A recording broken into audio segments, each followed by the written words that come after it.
The Book of 2 Samuel.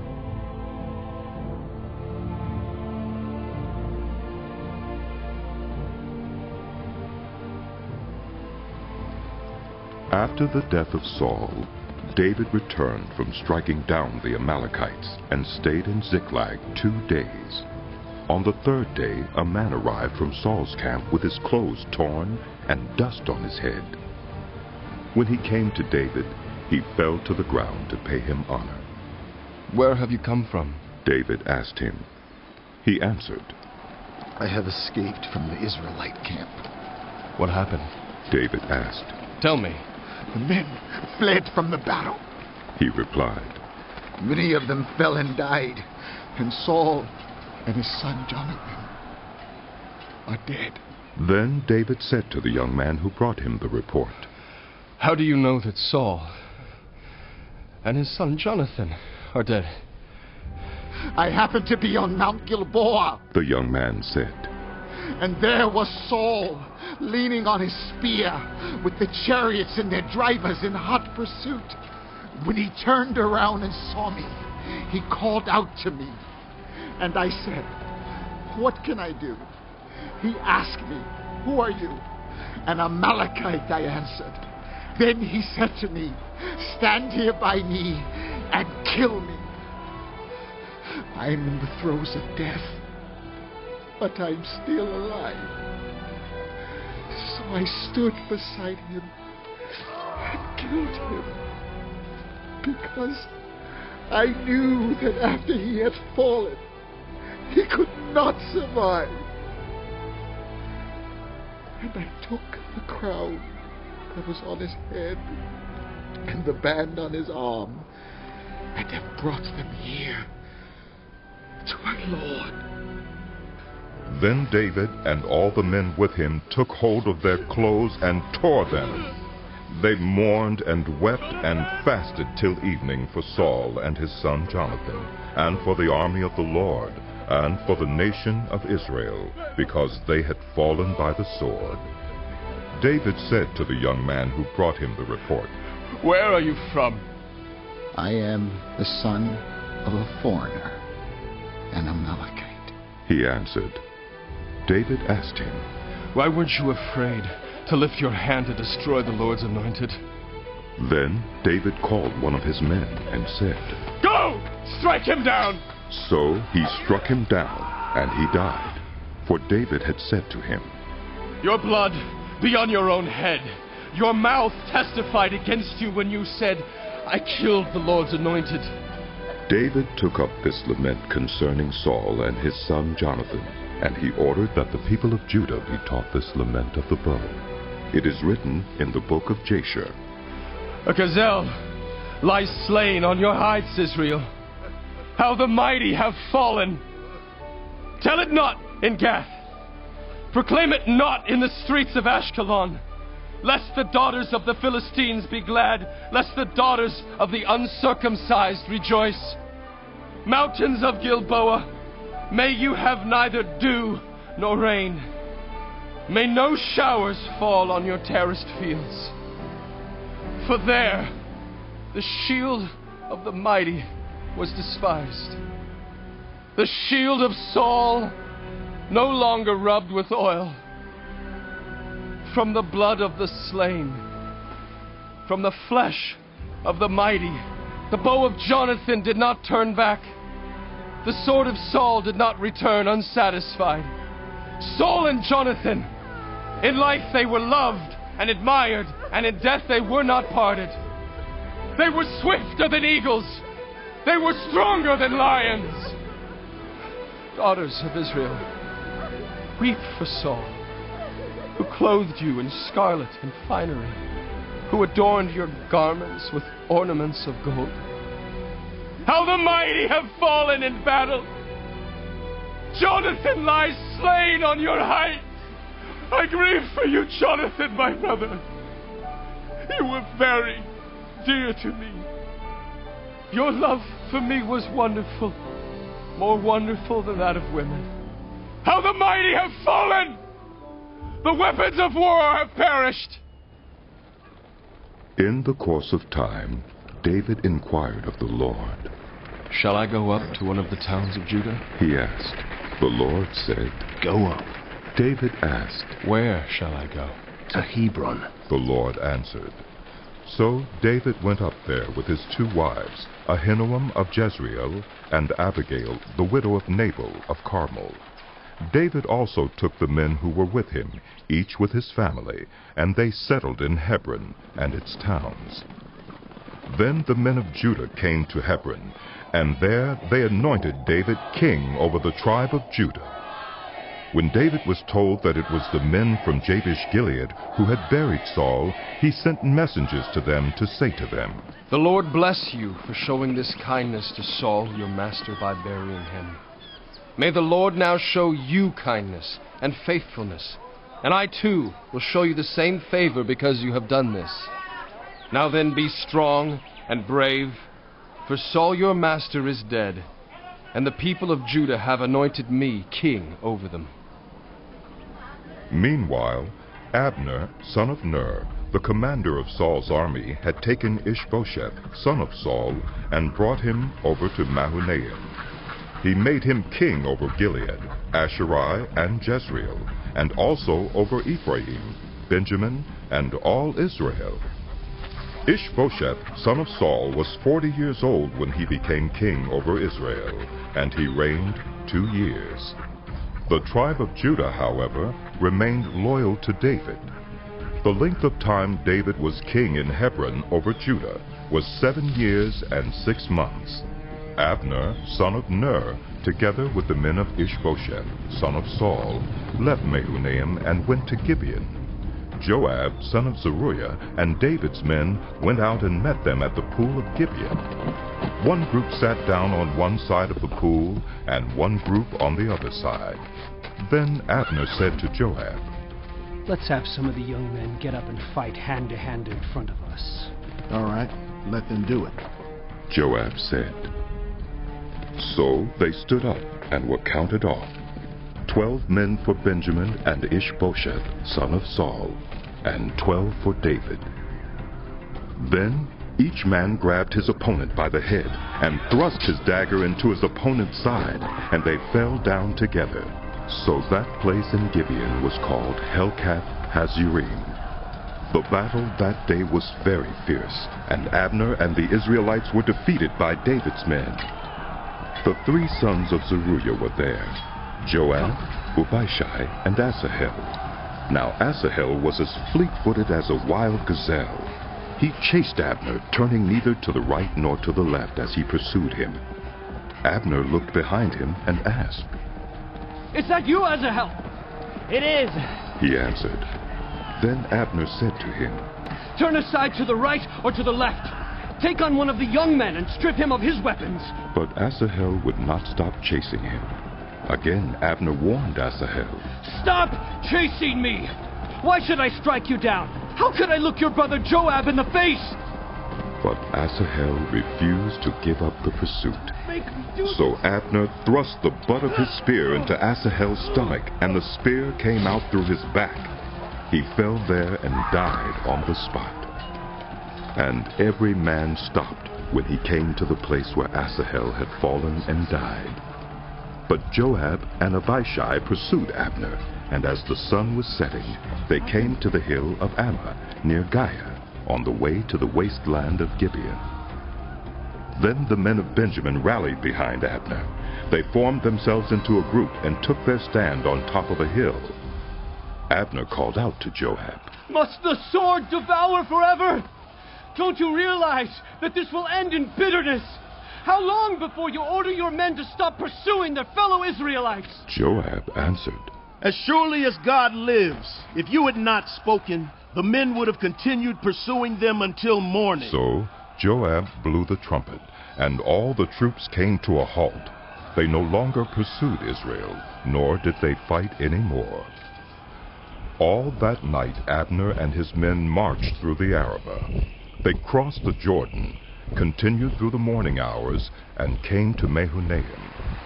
Then Joab stopped pursuing Abner and assembled the whole army. Besides Asahel, 19 of David's men were found missing. But David's men had killed 360 Benjamites who were with Abner. They took Asahel and buried him in his father's tomb at Bethlehem. Then Joab and his men marched all night and arrived at Hebron by daybreak. The war between the house of Saul and the house of David lasted a long time. David grew stronger and stronger, while the house of Saul grew weaker and weaker.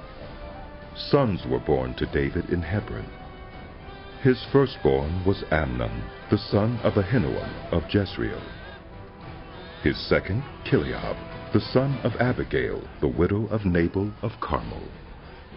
The third, Absalom, the son of Maacah, daughter of Talmai, king of Geshur. The fourth, Adonijah, the son of Haggith. The fifth, Shephatiah, the son of Abital.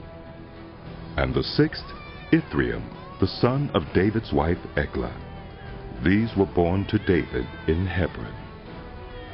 During the war between the house of Saul and the house of David, Abner had been strengthening his own position in the house of Saul.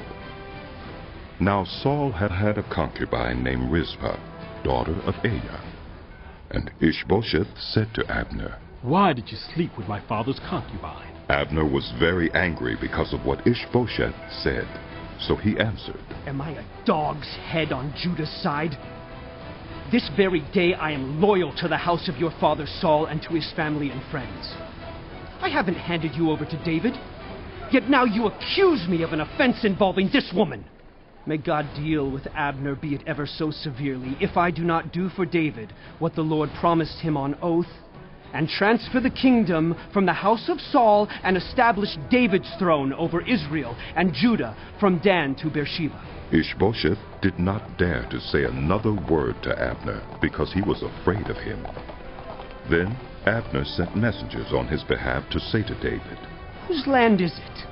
Make an agreement with me, and I will help you bring all Israel over to you." Good, said David. I will make an agreement with you, but I demand one thing of you. Do not come into my presence unless you bring Michal, daughter of Saul, when you come to see me. Then David sent messengers to Ishbosheth, son of Saul, demanding, "Give me my wife Michal, whom I betrothed to myself for the price of 100 Philistine foreskins." So Ishbosheth gave orders and had her taken away from her husband Paltiel, son of Laish. Her husband, however, went with her, weeping behind her all the way to Buharam. Then Abner said to him, "Go back home." So he went back. Abner conferred with the elders of Israel and said, "For some time you have wanted to make David your king. Now do it, for the Lord promised David, 'By my servant David I will rescue my people Israel from the hand of the Philistines and from the hand of all their enemies.'" Abner also spoke to the Benjamites in person. Then he went to Hebron to tell David everything that Israel and the whole tribe of Benjamin wanted to do. When Abner, who had 20 men with him, came to David at Hebron, David prepared a feast for him and his men. Then Abner said to David, "Let me go at once and assemble all Israel for my lord the king, so that they may make a covenant with you, and that you may rule over all that your heart desires." So David sent Abner away, and he went in peace. Just then David's men and Joab returned from a raid and brought with them a great deal of plunder. But Abner was no longer with David in Hebron, because David had sent him away, and he had gone in peace.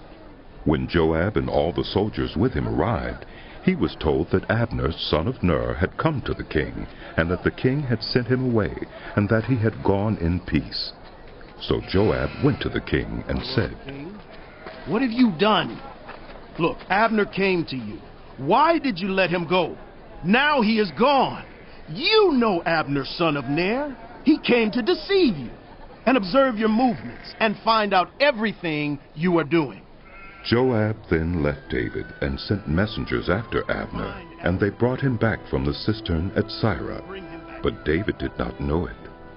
Now when Abner returned to Hebron, Joab took him aside into an inner chamber, as if to speak with him privately. And there to avenge the blood of his brother Asahel, Joab stabbed him in the stomach, and he died. For my brother. Later, when David heard about this, he said, I and my kingdom are forever innocent before the Lord concerning the blood of Abner, son of Ner. May his blood fall on the head of Joab and on his whole family. May Joab's family never be without someone who has a running sore, or leprosy, or who leans on a crutch, or who falls by the sword, or who lacks food. Joab and his brother Abishai murdered Abner because he had killed their brother Asahel in the battle at Gibeon. Then David said to Joab and all the people with him, Tear your clothes and put on sackcloth and walk in mourning in front of Abner. King David himself walked behind the bier. They buried Abner in Hebron, and the king wept aloud at Abner's tomb. All the people wept also. The king sang this lament for Abner. Should Abner have died as the lawless died? Your hands were not bound, your feet were not fettered. You fell as one falls before the wicked. And all the people wept over him again. Then they all came and urged David to eat something while it was still day. But David took an oath, saying, May God deal with me, be it ever so severely, if I taste bread or anything else before the sun sets. All the people took note and were pleased. Indeed, everything the king did pleased them. So on that day, all the people there and all Israel knew that the king had no part in the murder of Abner, son of Ner. Then the king said to his men, Do you not realize that a commander and a great man has fallen in Israel this day? And today, though I am the anointed king, I am weak. And these sons of Zeruiah are too strong for me. May the Lord repay the evildoer according to his evil deeds. The war between the house of Saul and the house of David lasted a long time. David grew stronger and stronger, while the house of Saul grew weaker and weaker. Sons were born to David in Hebron. His firstborn was Amnon, the son of Ahinoam of Jezreel. His second, Chileab, the son of Abigail, the widow of Nabal of Carmel. The third, Absalom, the son of Maacah, daughter of Talmai, king of Geshur. The fourth, Adonijah, the son of Haggith. The fifth, Shephatiah, the son of Abital. And the sixth, Ithream, the son of David's wife Eglah. These were born to David in Hebron. During the war between the house of Saul and the house of David, Abner had been strengthening his own position in the house of Saul. Now Saul had had a concubine named Rizpah, daughter of Aiah. And Ishbosheth said to Abner, Why did you sleep with my father's concubine? Abner was very angry because of what Ishbosheth said. So he answered, Am I a dog's head on Judah's side? This very day I am loyal to the house of your father Saul and to his family and friends. I haven't handed you over to David, yet now you accuse me of an offense involving this woman. May God deal with Abner, be it ever so severely, if I do not do for David what the Lord promised him on oath, and transfer the kingdom from the house of Saul and establish David's throne over Israel and Judah from Dan to Beersheba. Ishbosheth did not dare to say another word to Abner because he was afraid of him. Then Abner sent messengers on his behalf to say to David, Whose land is it? Make an agreement with me, and I will help you bring all Israel over to you. Good, said David. I will make an agreement with you, but I demand one thing of you. Do not come into my presence unless you bring Michal, daughter of Saul, when you come to see me. Then David sent messengers to Ishbosheth, son of Saul, demanding, Give me my wife Michal, whom I betrothed to myself for the price of 100 Philistine foreskins. So Ishbosheth gave orders and had her taken away from her husband Paltiel, son of Laish. Her husband, however, went with her, weeping behind her all the way to Bahurim. Then Abner said to him, Go back home. So he went back. Abner conferred with the elders of Israel and said, For some time you have wanted to make David your king. Now do it, for the Lord promised David, By my servant David I will rescue my people Israel from the hand of the Philistines and from the hand of all their enemies. Abner also spoke to the Benjamites in person. Then he went to Hebron to tell David everything that Israel and the whole tribe of Benjamin wanted to do. When Abner, who had 20 men with him, came to David at Hebron, David prepared a feast for him and his men. Then Abner said to David, Let me go at once and assemble all Israel for my lord the king, so that they may make a covenant with you, and that you may rule over all that your heart desires. So David sent Abner away, and he went in peace. Just then David's men and Joab returned from a raid and brought with them a great deal of plunder. But Abner was no longer with David in Hebron, because David had sent him away, and he had gone in peace. When Joab and all the soldiers with him arrived, he was told that Abner, son of Ner, had come to the king, and that the king had sent him away, and that he had gone in peace. So Joab went to the king and said, What have you done? Look, Abner came to you. Why did you let him go? Now he is gone. You know Abner, son of Ner. He came to deceive you and observe your movements and find out everything you are doing. Joab then left David and sent messengers after Abner, and they brought him back from the cistern at Sirah. But David did not know it. Now when Abner returned to Hebron, Joab took him aside into an inner chamber, as if to speak with him privately. And there, to avenge the blood of his brother Asahel, Joab stabbed him in the stomach, and he died. For my brother. Later, when David heard about this, he said, I and my kingdom are forever innocent before the Lord concerning the blood of Abner, son of Ner. May his blood fall on the head of Joab and on his whole family. May Joab's family never be without someone who has a running sore, or leprosy, or who leans on a crutch, or who falls by the sword, or who lacks food. Joab and his brother Abishai murdered Abner because he had killed their brother Asahel in the battle at Gibeon. Then David said to Joab and all the people with him, Tear your clothes and put on sackcloth and walk in mourning in front of Abner. King David himself walked behind the bier.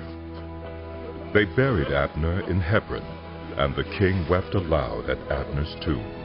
All the people wept also. The king sang this lament for Abner. Should Abner have died as the lawless died? Your hands were not bound, your feet were not fettered. You fell as one falls before the wicked. And all the people wept over him again. Then they all came and urged David to eat something while it was still day. But David took an oath, saying, May God deal with me, be it ever so severely, if I taste bread or anything else before the sun sets. All the people took note and were pleased. Indeed, everything the king did pleased them. So on that day, all the people there and all Israel knew that the king had no part in the murder of Abner, son of Ner. Then the king said to his men, Do you not realize that a commander and a great man has fallen in Israel this day? And today, though I am the anointed king, I am weak. And these sons of Zeruiah are too strong for me. May the Lord repay the evildoer according to his evil deeds. When Ishbosheth, son of Saul, heard that Abner had died in Hebron, he lost courage, and all Israel became alarmed. Now Saul's son had 2 men who were leaders of raiding bands. One was named Baunah, and the other Rechab. They were sons of Remnan, the Beerothite, from the tribe of Benjamin. Beeroth is considered part of Benjamin, because the people of Beeroth fled to Gittaim and have resided there as foreigners to this day. Jonathan, son of Saul, had a son who was lame in both feet. He was 5 years old when the news about Saul and Jonathan came from Jezreel. His nurse picked him up and fled, but as she hurried to leave, he fell and became disabled. His name was Mephibosheth. Now Rechab and Baunah, the sons of Rimmon the Beerothite, set out for the house of Ishbosheth, and they arrived there in the heat of the day while he was taking his noonday rest. They went into the inner part of the house as if to get some wheat, and they stabbed him in the stomach. Then Rechab and his brother Baunah slipped away. They had gone into the house while he was lying on the bed in his bedroom. After they stabbed and killed him, they cut off his head. Taking it with them, they traveled all night by way of the Arabah. They brought the head of Ishbosheth to David at Hebron and said to the king, "Here is the head of Ishbosheth, son of Saul, your enemy, who tried to kill you. This day the Lord has avenged my lord the king against Saul and his offspring." David answered Rechab and his brother Baunah, the sons of Rimmon the Beerothite, "As surely as the Lord lives, who has delivered me out of every trouble. When someone told me Saul is dead and thought he was bringing good news, I seized him and put him to death in Ziklag. That was the reward I gave him for his news. How much more? When wicked men have killed an innocent man in his own house and on his own bed, should I not now demand his blood from your hand and rid the earth of you?" So David gave an order to his men, and they killed them.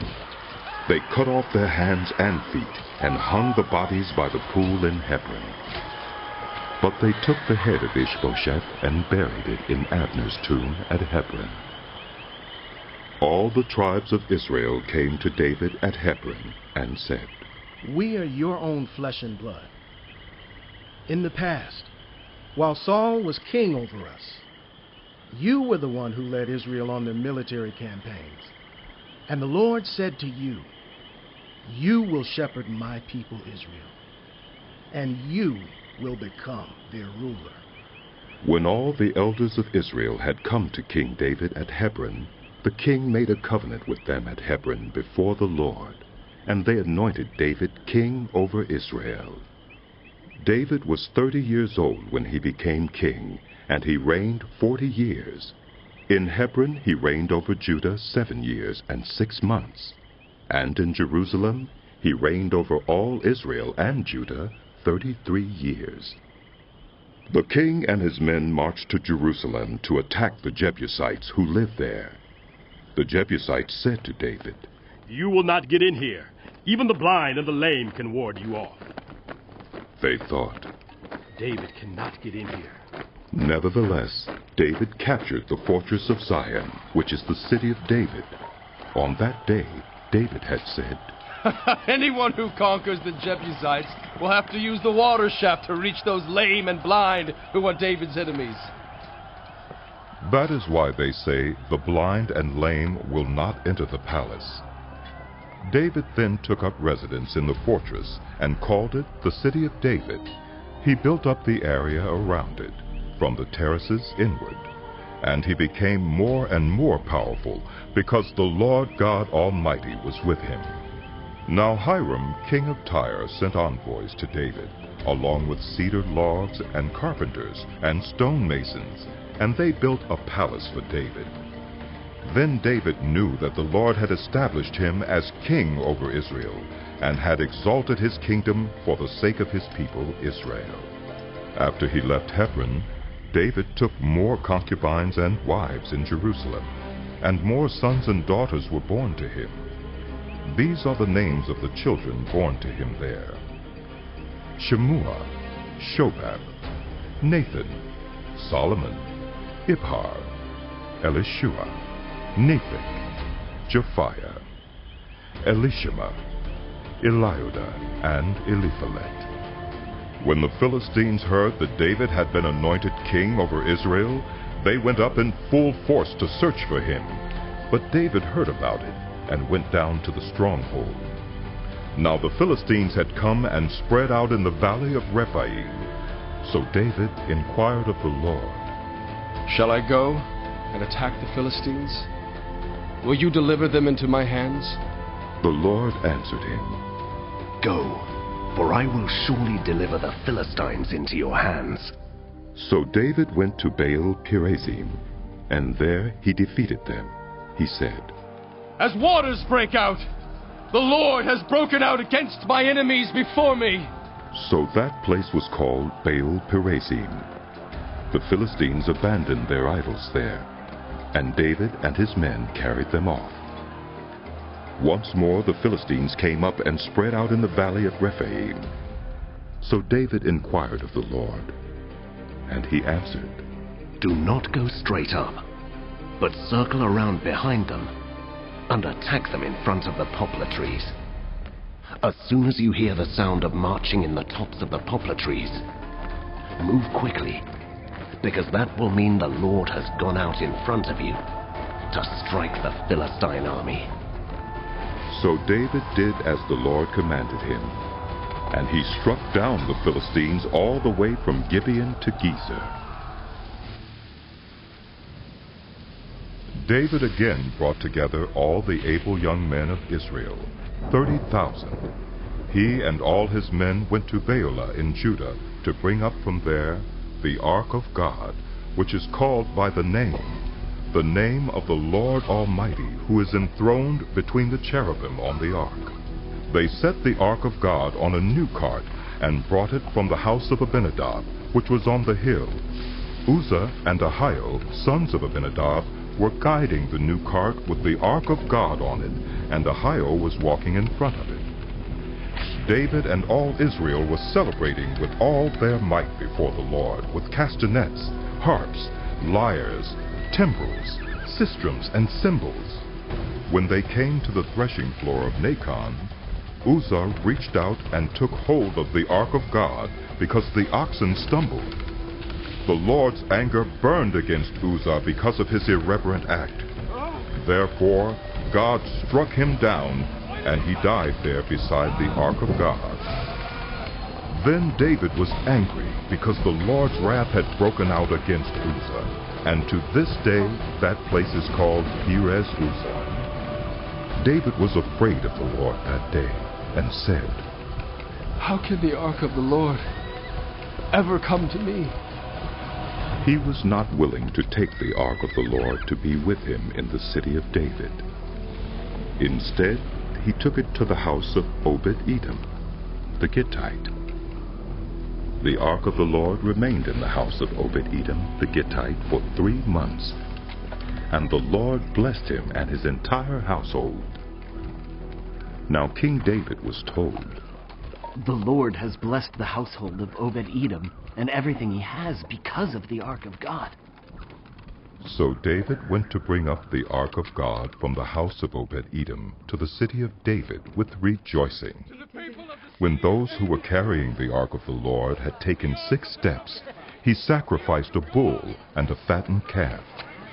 Wearing a linen ephod, David was dancing before the Lord with all his might, while he and all Israel were bringing up the ark of the Lord with shouts and the sound of trumpets.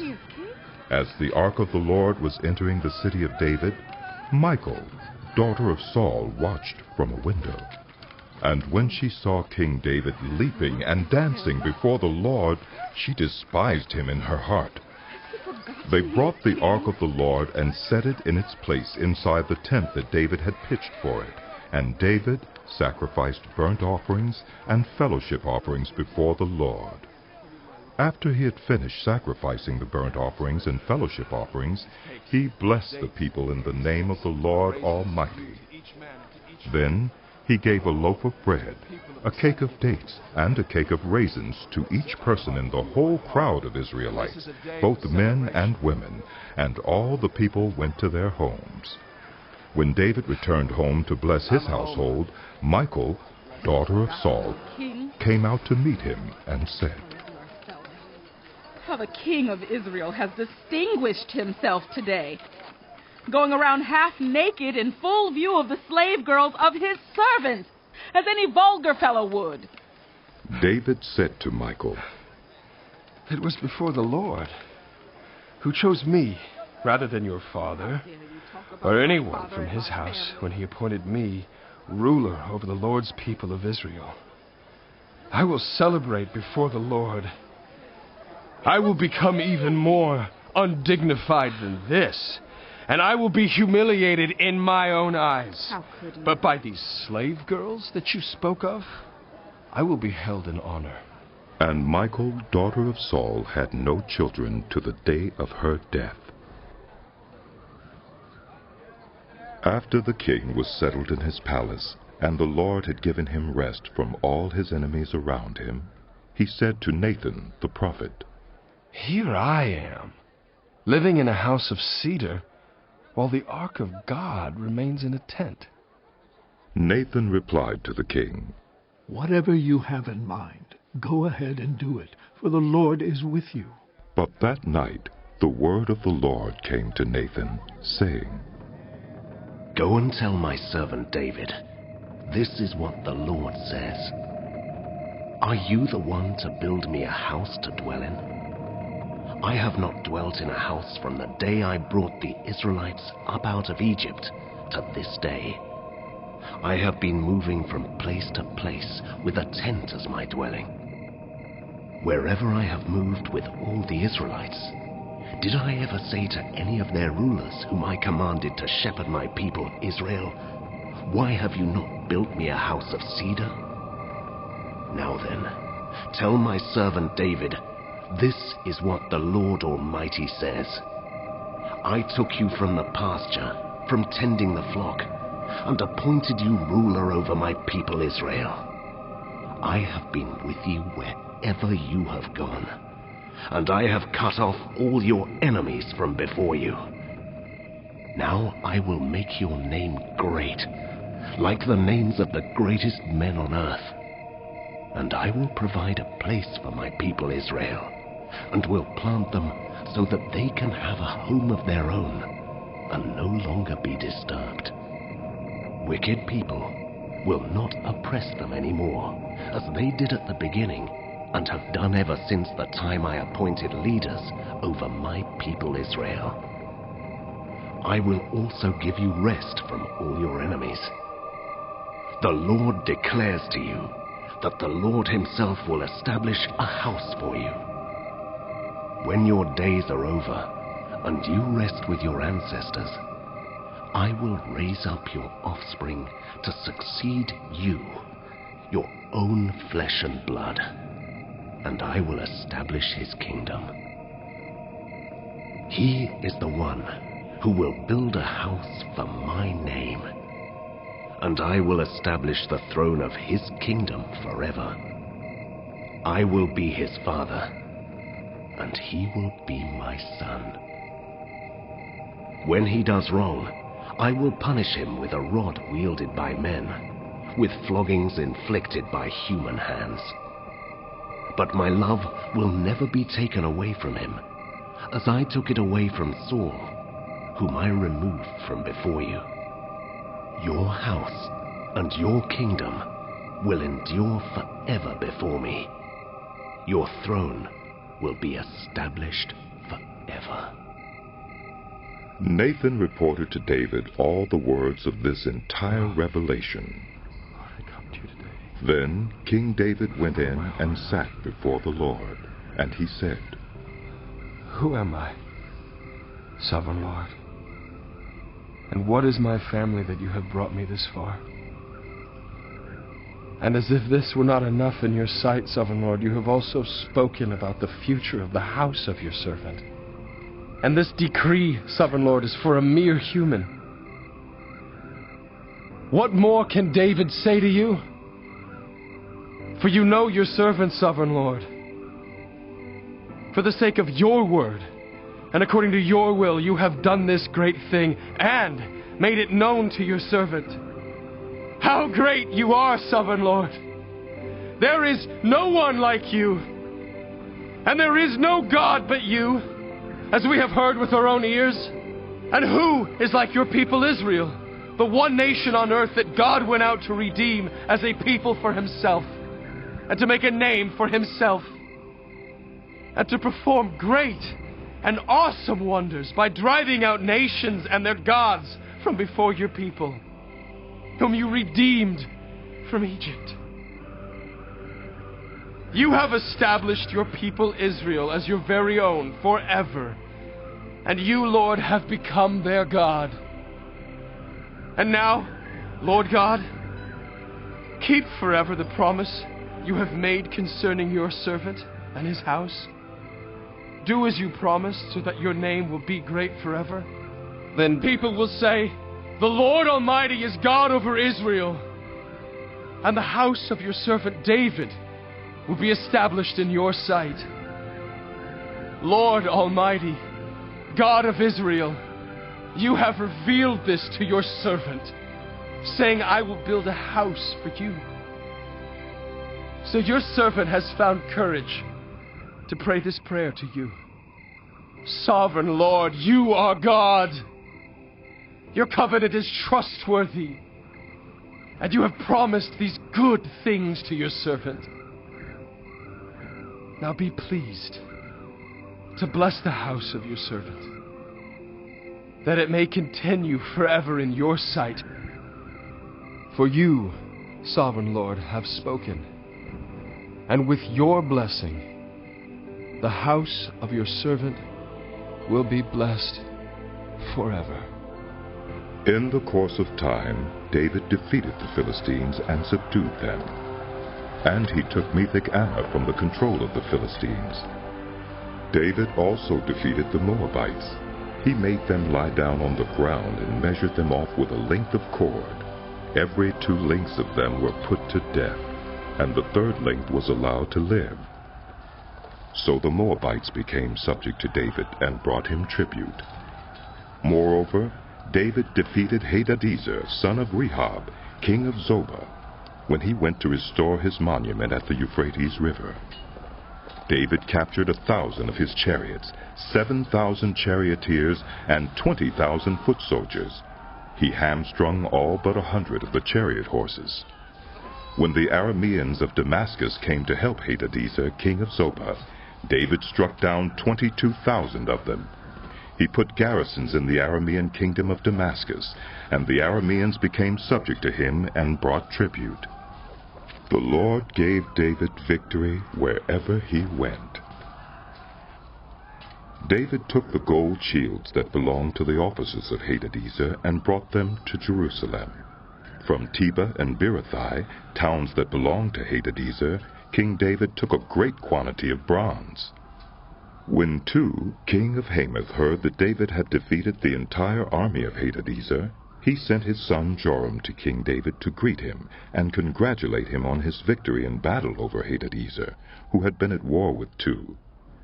Joram brought with him articles of silver, of gold, and of bronze.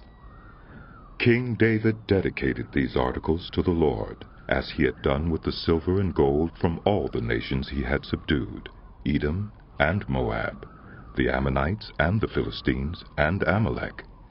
He also dedicated the plunder taken from Hadadezer, son of Rehob, king of Zobah. And David became famous after he returned from striking down 18,000 Edomites in the Valley of Salt. He put garrisons throughout Edom, and all the Edomites became subject to David. The Lord gave David victory wherever he went. David reigned over all Israel, doing what was just and right for all his people. Joab, son of Zeruiah, was over the army. Jehoshaphat, son of Ahilud, was recorder. Zadok, son of Ahitub, and Ahimelech, son of Abiathar, were priests. Seraiah was secretary. Benaiah, son of Jehoiada, was over the Kerethites and Pelethites. And David's sons were priests. David asked, Is there anyone still left of the house of Saul to whom I can show kindness for Jonathan's sake? Now there was a servant of Saul's household named Ziba.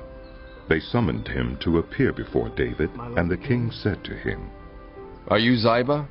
At your service, he replied.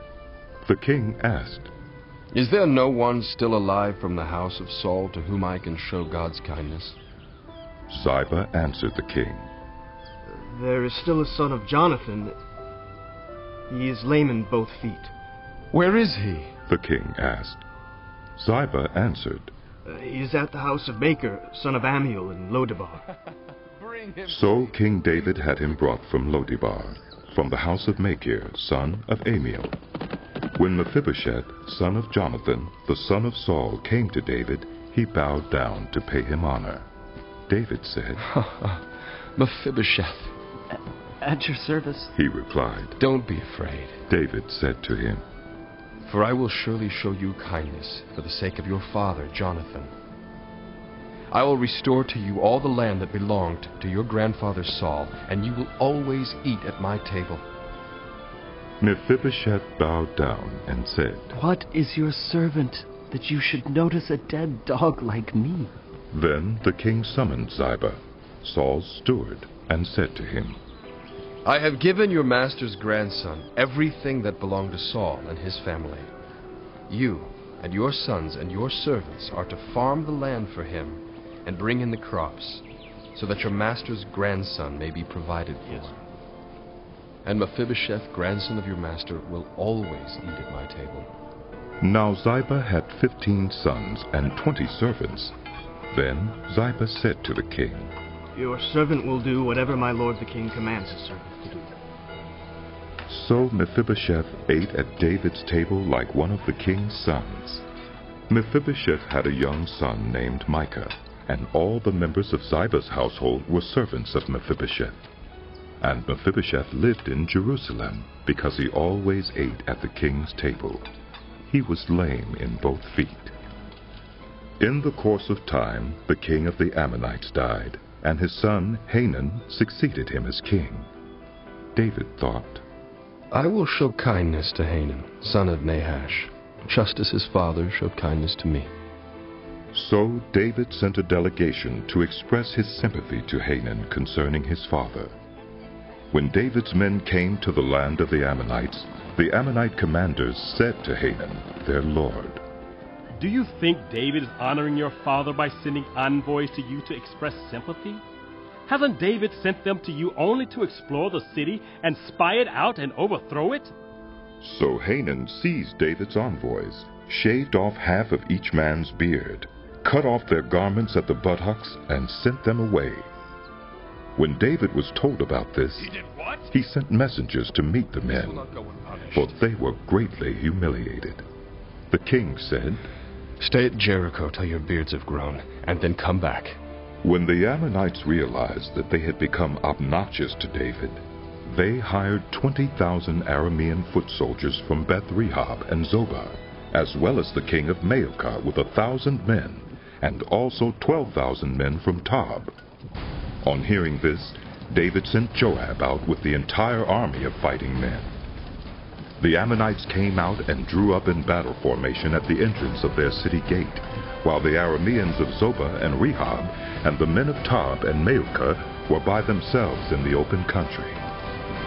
Joab saw that there were battle lines in front of him and behind him, so he selected some of the best troops in Israel and deployed them against the Arameans. He put the rest of the men under the command of Abishai, his brother, and deployed them against the Ammonites. Joab said, If the Arameans are too strong for me, then you are to come to my rescue. But if the Ammonites are too strong for you, then I will come to rescue you. Be strong, and let us fight bravely for our people and the cities of our God. The Lord will do what is good in his sight. Then Joab and the troops with him advanced to fight the Arameans, and they fled before him. When the Ammonites realized that the Arameans were fleeing, they fled before Abishai and went inside the city. So Joab returned from fighting the Ammonites and came to Jerusalem. After the Arameans saw that they had been routed by Israel, they regrouped. Hadadezer had Arameans brought from beyond the Euphrates River. They went to Helam with Shobak, the commander of Hadadezer's army, leading them. When David was told of this, he gathered all Israel, crossed the Jordan, and went to Helam. The Arameans formed their battle lines to meet David and fought against him.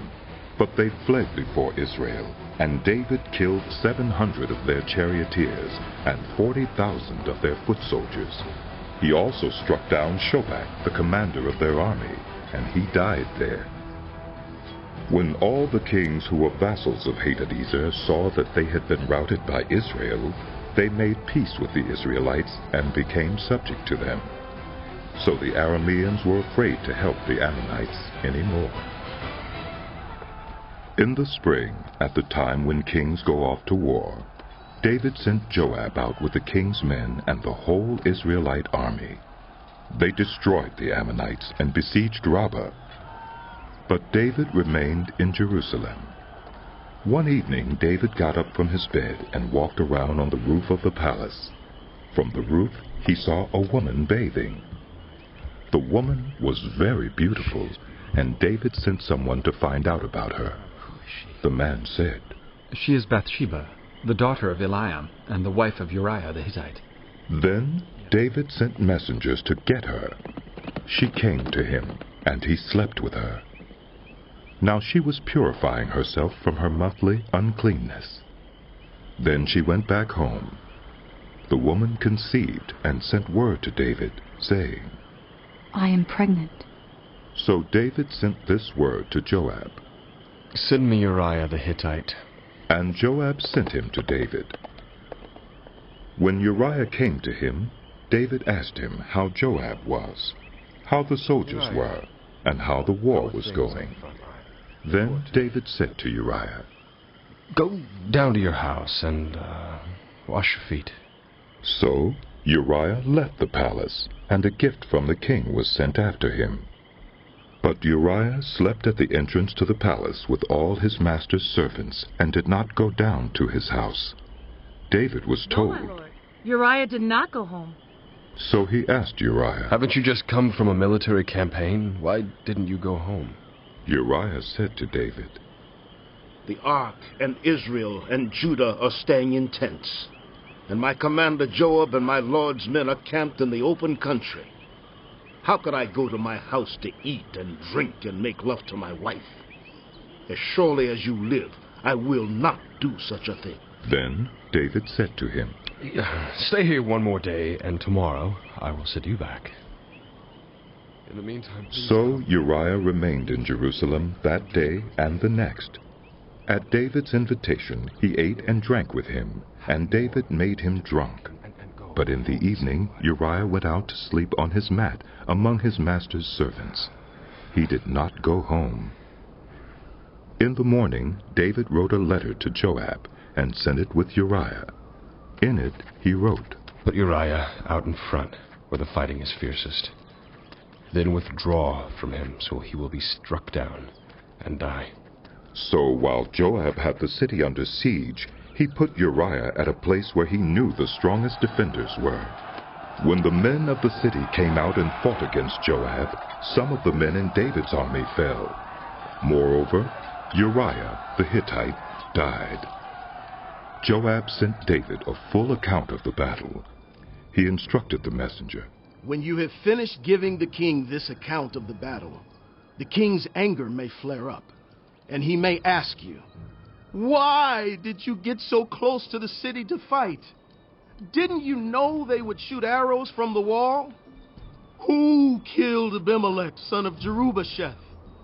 Didn't a woman drop an upper millstone on him from the wall, so that he died in Thebez?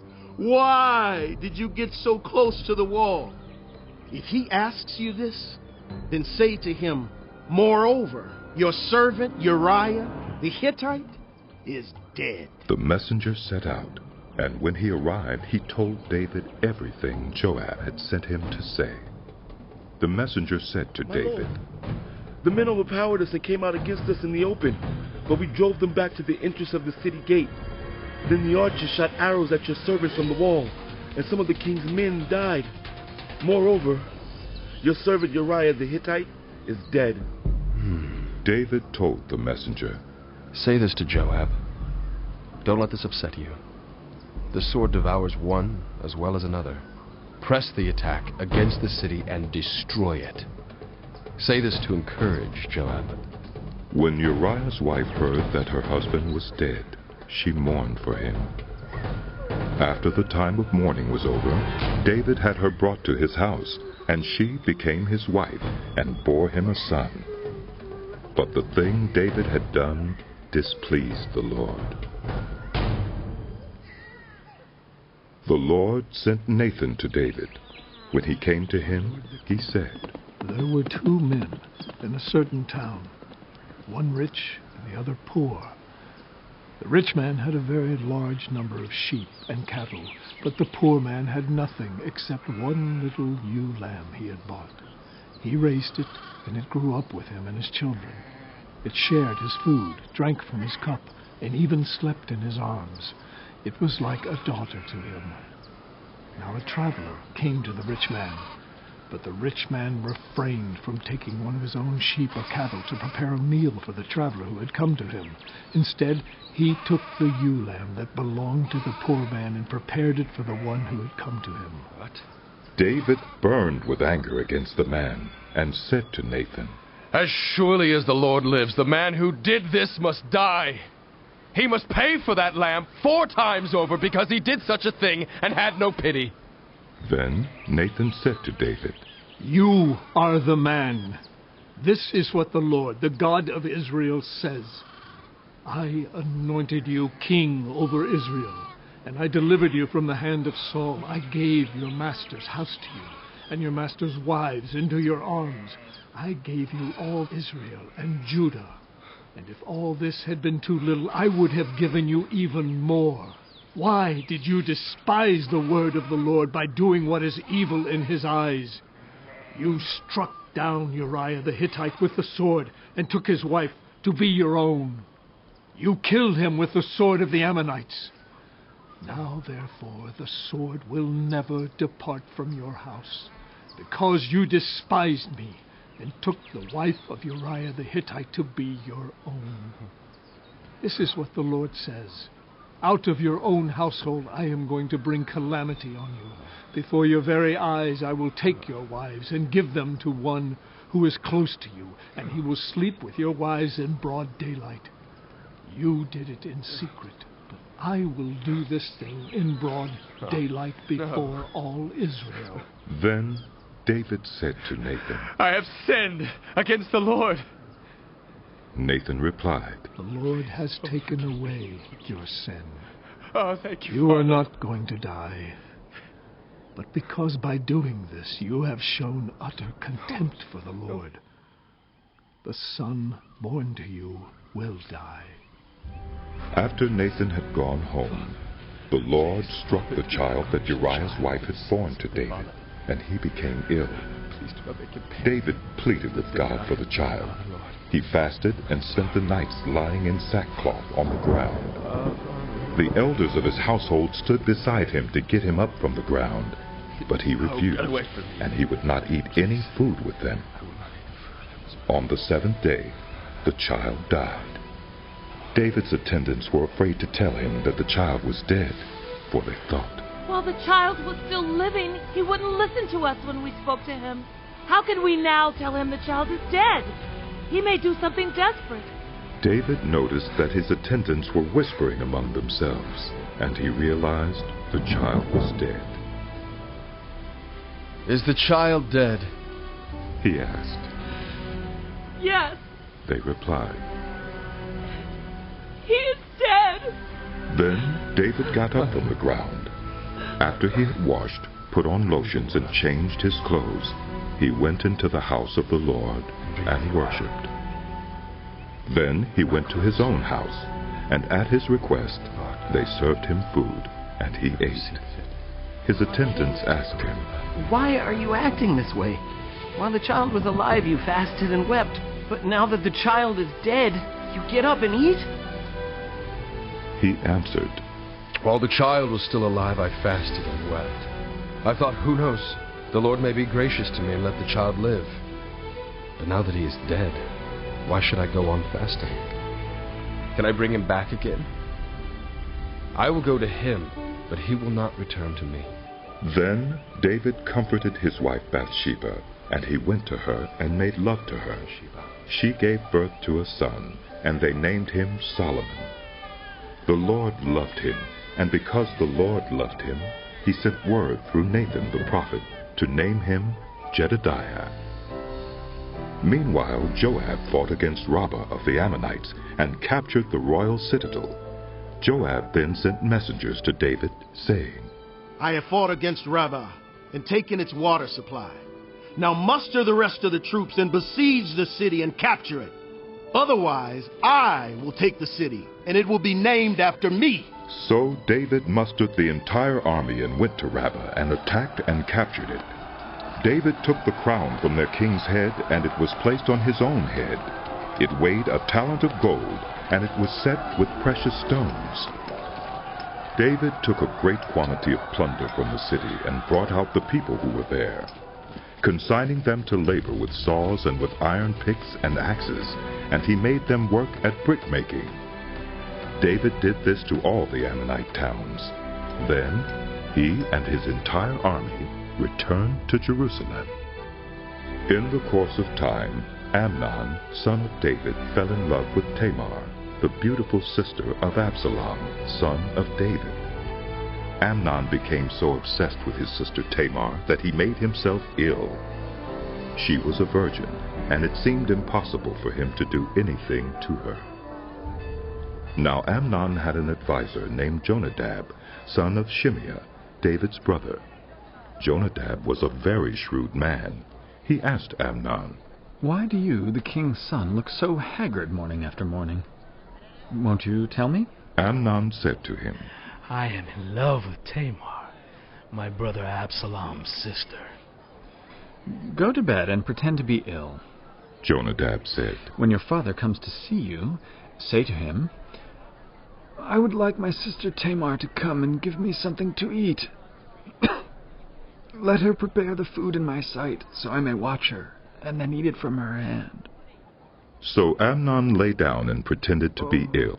When the king came to see him, Amnon said to him, I would like my sister Tamar to come and make some special bread in my sight, so I may eat from her hand. David sent word to Tamar at the palace. Go to the house of your brother Amnon and prepare some food for him.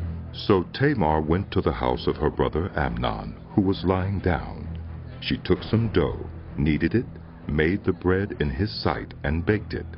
Then she took the pan and served him the bread, but he refused to eat. Send everyone out of here, Amnon said. So everyone left. Then Amnon said to Tamar, Bring the food here into my bedroom, so I may eat from your hand. And Tamar took the bread she had prepared and brought it to her brother Amnon in his bedroom. But when she took it to him to eat, he grabbed her and said, Come to bed with me, my sister. No, my brother! She said to him, Don't force me. Stop it. Such a thing should not be done in Israel. Don't do this wicked thing. What about me? Where could I get rid of my disgrace? And what about you? You would be like one of the wicked fools in Israel. Please speak to the king. He will not keep me from being married to you. But he refused to listen to her, and since he was stronger than she, he raped her.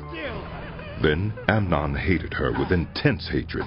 In fact, he hated her more than he had loved her. Amnon said to her, Get up and get out. No! No. She said to him, Sending me away would be a greater wrong than what you have already done to me. But he refused to listen to her. He called his personal servant and said, Get this woman out of my sight and bolt the door after her. So his servant put her out and bolted the door after her. She was wearing an ornate robe, for this was the kind of garment the virgin daughters of the king wore. Tamar put ashes on her head and tore the ornate robe she was wearing. She put her hands on her head and went away, weeping aloud as she went. Tamar. Her brother Absalom said to her, Has that Amnon, your brother, been with you? Be quiet for now, my sister. He is your brother. Don't take this thing to heart. And Tamar lived in her brother Absalom's house, a desolate woman. When King David heard all this, he was furious. And Absalom never said a word to Amnon, either good or bad. He hated Amnon because he had disgraced his sister Tamar.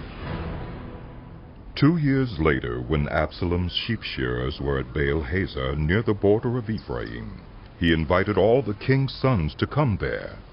Absalom went to the king and said, Your servant has had shearers come.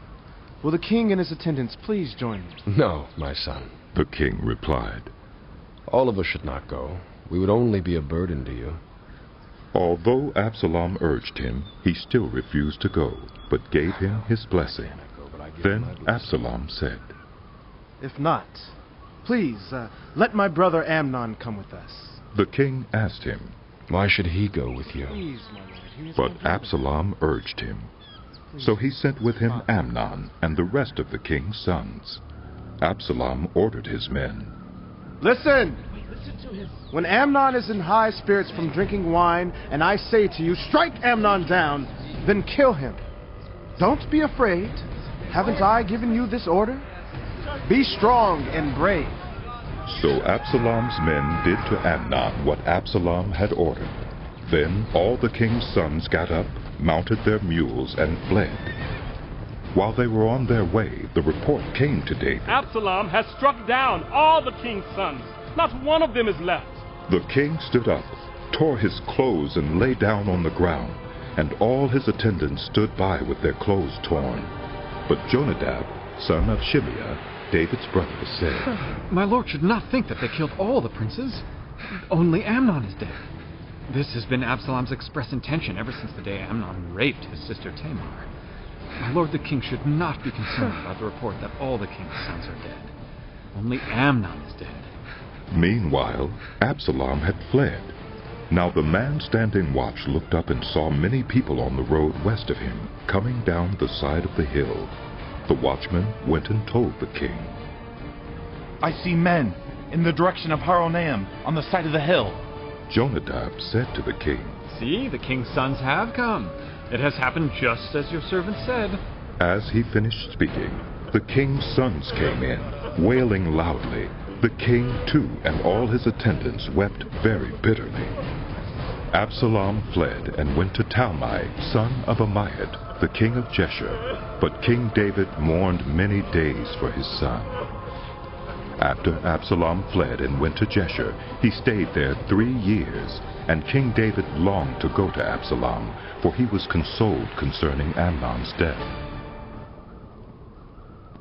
Joab, son of Zeruiah, knew that the king's heart longed for Absalom.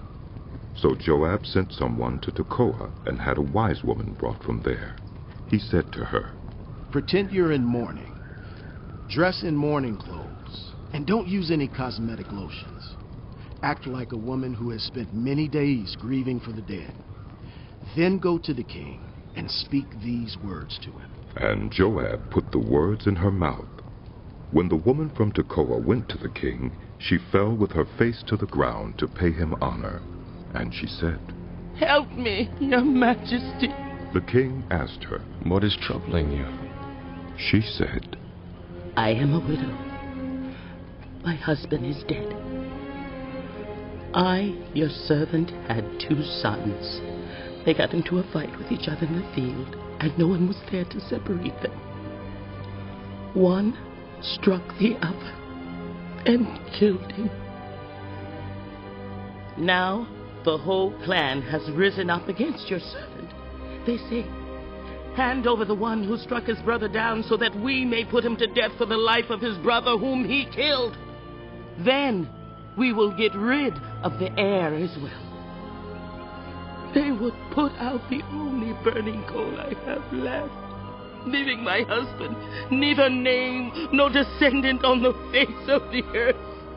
The king said to the woman, Go home, and I will issue an order in your behalf. But the woman from Tekoa said to him, Let my lord the king pardon me and my family, and let the king and his throne be without guilt. The king replied, If anyone says anything to you, bring them to me, and they will not bother you again. She said, Then let the king invoke the Lord his God to prevent the avenger of blood from adding to the destruction, so that my son will not be destroyed. As surely as the Lord lives, he said, not one hair of your son's head will fall to the ground. Then the woman said, Let your servant speak a word to my lord the king. Speak, he replied. The woman said, Why then have you devised a thing like this against the people of God? When the king says this, does he not convict himself? For the king has not brought back his banished son. Like water spilt on the ground which cannot be recovered, so we must die.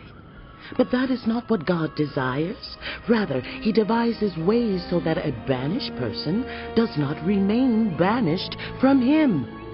And now I have come to say this to my lord the king, because the people have made me afraid.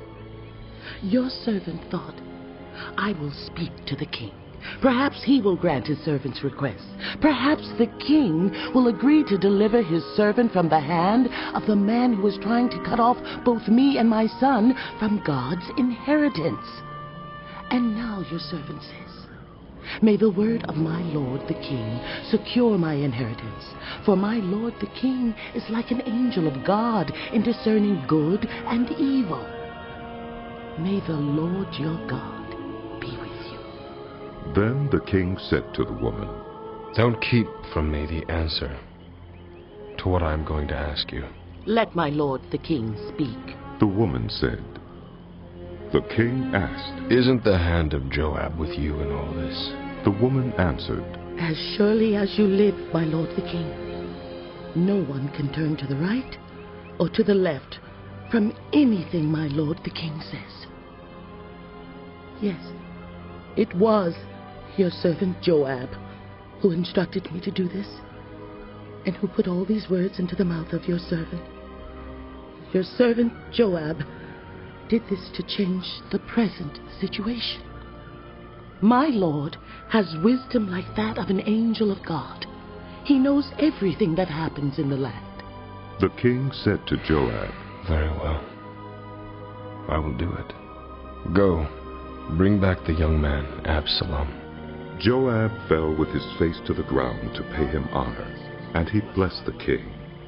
Joab said, Today, your servant knows that he has found favor in your eyes, my lord the king, because the king has granted his servant's request.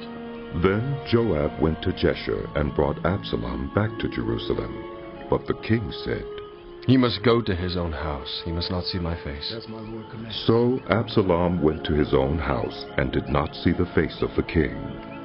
In all Israel there was not a man so highly praised for his handsome appearance as Absalom. From the top of his head to the sole of his foot there was no blemish in him. Whenever he cut the hair of his head, he used to cut his hair once a year because it became too heavy for him. He would weigh it, and its weight was 200 shekels by the royal standard. 3 sons and a daughter were born to Absalom. His daughter's name was Tamar, and she became a beautiful woman. Absalom lived 2 years in Jerusalem without seeing the king's face. Then Absalom sent for Joab in order to send him to the king, but Joab refused to come to him. So he sent a second time, but he refused to come. Then he said to his servants, Look, Joab's field is next to mine, and he has barley there. Go and set it on fire. So Absalom's servants set the field on fire. Then Joab did go to Absalom's house, and he said to him, Why have your servants set my field on fire? Absalom said to Joab, Look, I sent word to you and said, Come here, so I can send you to the king to ask, Why have I come from Geshur? It would be better for me if I were still there. Now then, I want to see the king's face, and if I am guilty of anything, let him put me to death. So Joab went to the king and told him this. Then the king summoned Absalom, and he came in and bowed down with his face to the ground before the king. Lord the king. And the king kissed Absalom. Father. In the course of time, Absalom provided himself with a chariot and horses, and with 50 men to run ahead of him. He would get up early and stand by the side of the road leading to the city gate. Whenever anyone came with a complaint to be placed before the king for a decision, Absalom would call out to him. What town are you from? He would answer. Your servant is from one of the tribes of Israel. Then Absalom would say to him, Look, your claims are valid and proper, but there is no representative of the king to hear you. And Absalom would add, If only I were appointed judge in the land, then everyone who has a complaint or case could come to me, and I would see that they receive justice. Also, whenever anyone approached him to bow down before him, Absalom would reach out his hand, take hold of him, and kiss him. Absalom behaved in this way toward all the Israelites who came to the king asking for justice, and so he stole the hearts of the people of Israel. At the end of 4 years, Absalom said to the king, My lord, let me go to Hebron and fulfill a vow I made to the Lord. While your servant was living at Geshur in Aram, I made this vow. If the Lord takes me back to Jerusalem, I will worship the Lord in Hebron. The king said to him, Go in peace. So he went to Hebron. Then Absalom sent secret messengers throughout the tribes of Israel to say, As soon as you hear the sound of the trumpets, then say, Absalom is king in Hebron. 200 men from Jerusalem had accompanied Absalom. They had been invited as guests and went quite innocently, knowing nothing about the matter. While Absalom was offering sacrifices, he also sent for Ahithophel the Gilonite, Bring me David's Ahithophel. counselor, to come from Gilo, his hometown. And so the conspiracy gained strength, and Absalom's following kept on increasing. A messenger came and told David, The hearts of the people of Israel are with Absalom. Then David said to all his officials who were with him in Jerusalem, Come!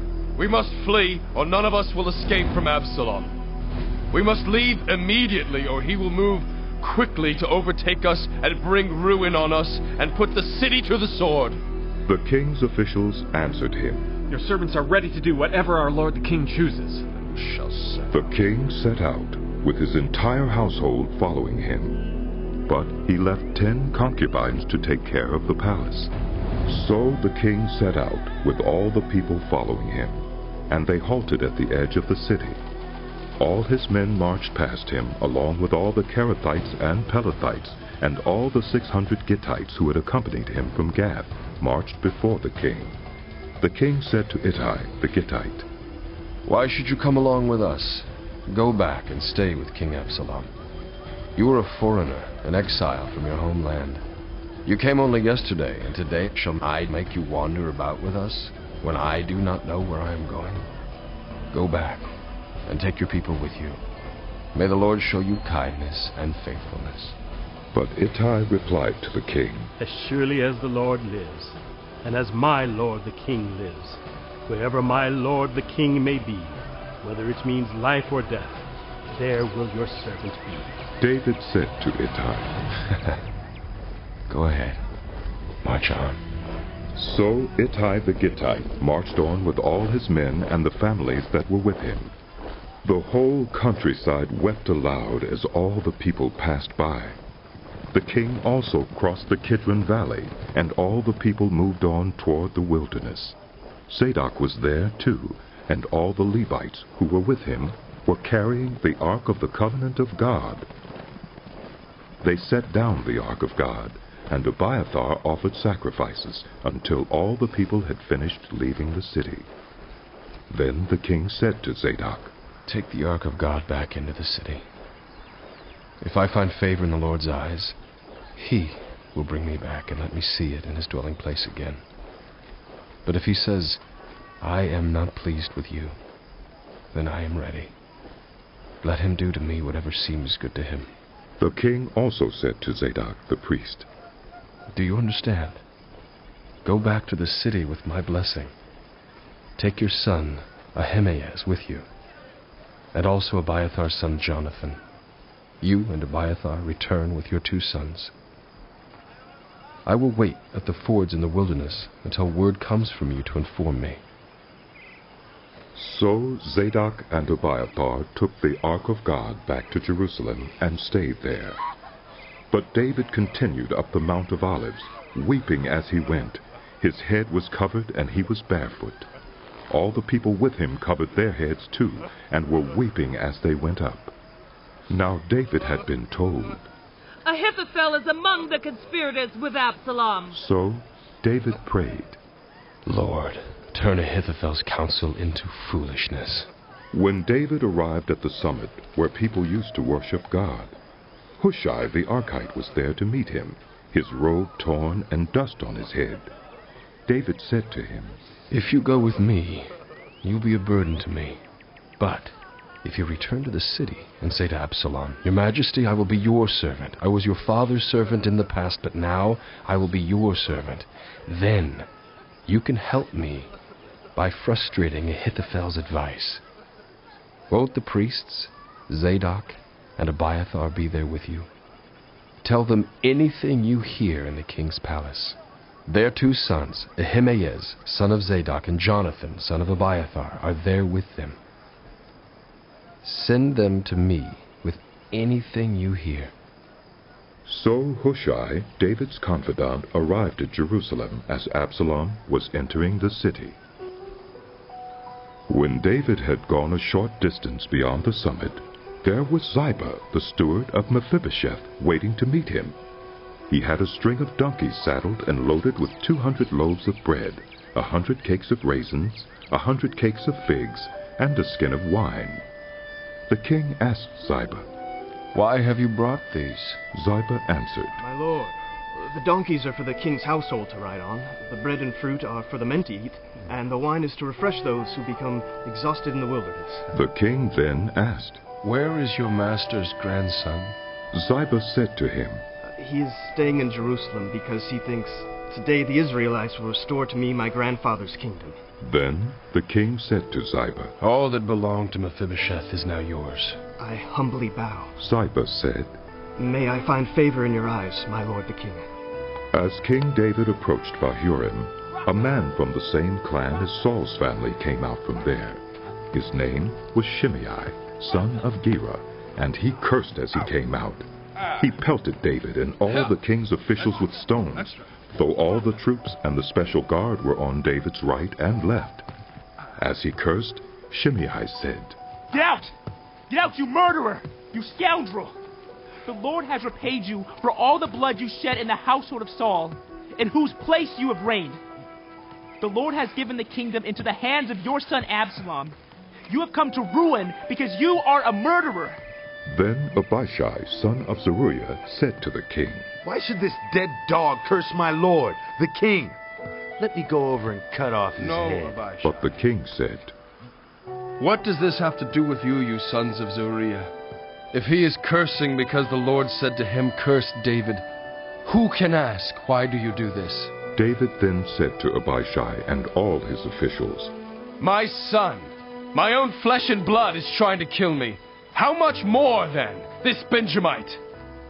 Leave him alone. Let him curse, for the Lord has told him to. It may be that the Lord will look upon my misery and restore to me his covenant blessing instead of his curse today. So David and his men continued along the road, while Shimei was going along the hillside opposite him, cursing as he went and throwing stones at him and showering him with dirt. The king and all the people with him arrived at their destination exhausted, and there he refreshed himself. Meanwhile, Absalom and all the men of Israel came to Jerusalem, and Ahithophel was with him. Then Hushai the Archite, David's confidant, went to Absalom and said to him, Long live the king! Long live the king! Absalom said to Hushai, So this is the love you show your friend. If he's your friend, why didn't you go with him? Hushai said to Absalom, No, the one chosen by the Lord, by these people, and by all the men of Israel, his I will be, and I will remain with him. Furthermore, whom should I serve? Should I not serve the Son? Just as I served your father, so I will serve you. Absalom said to Ahithophel, Give us your advice. What should we do? Ahithophel answered, I will tell you. Sleep with your father's concubines, whom he left to take care of the palace. Then all Israel will hear that you have made yourself obnoxious to your father, and the hands of everyone with you will be more resolute. So they pitched a tent for Absalom on the roof, and he slept with his father's concubines in the sight of all Israel. Now in those days, the advice Ahithophel gave was like that of one who inquires of God. That was how both David and Absalom regarded all of Ahithophel's advice. Ahithophel said to Absalom, I would choose 12,000 men and set out tonight in pursuit of David. I would attack him while he is weary and weak. I would strike him with terror, and then all the people with him will flee. I would strike down only the king and bring all the people back to you. The death of the man you seek will mean the return of all. All the people will be unharmed. This plan seemed good to Absalom and to all the elders of Israel. But Absalom said, Summon also Hushai the Archite, so we can hear what he has to say as well. When Hushai came to him, Absalom said, Ahithophel has given this advice. Should we do what he says? If not, give us your opinion. Hushai replied to Absalom, The advice Ahithophel has given is not good this time. You know your father and his men. They are fighters, and as fierce as a wild bear robbed of her cubs. Besides, your father is an experienced fighter. He will not spend the night with the troops. Even now, he is hidden in a cave or some other place. If he should attack your troops first, whoever hears about it will say, There has been a slaughter among the troops who follow Absalom. Then even the bravest soldier, whose heart is like the heart of a lion, will melt with fear. For all Israel knows that your father is a fighter, and that those with him are brave.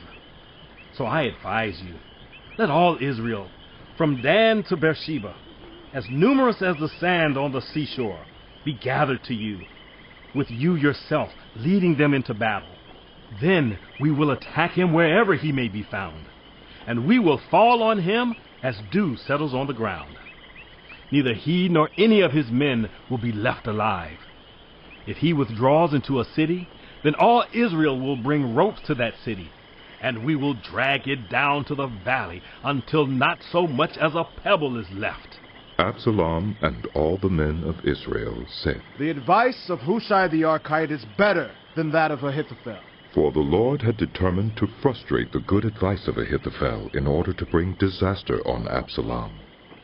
Hushai told Zadok and Abiathar, the priests, Ahithophel has advised Absalom and the elders of Israel to do such and such, but I have advised them to do so and so. Now, send a message at once and tell David, Do not spend the night at the fords in the wilderness. Cross over without fail, or the king and all the people with him will be swallowed up. Jonathan and Ahimaaz were staying at Enrogel. A female servant was to go and inform them, and they were to go and tell King David, for they could not risk being seen entering the city. But a young man saw them and told Absalom. So the two of them left at once and went to the house of a man in Bahurim. He had a well in his courtyard, and they climbed down into it. His wife took a covering and spread it out over the opening of the well, and scattered grain over it. No one knew anything about it. When Absalom's men came to the woman at the house, they asked, Where are Ahimaaz and Jonathan? The woman answered them, They crossed over the brook. The men searched, but found no one, so they returned to Jerusalem. After they had gone, the two climbed out of the well and went to inform King David. They said to him, Set out and cross the river at once. Ahithophel has advised such and such against you.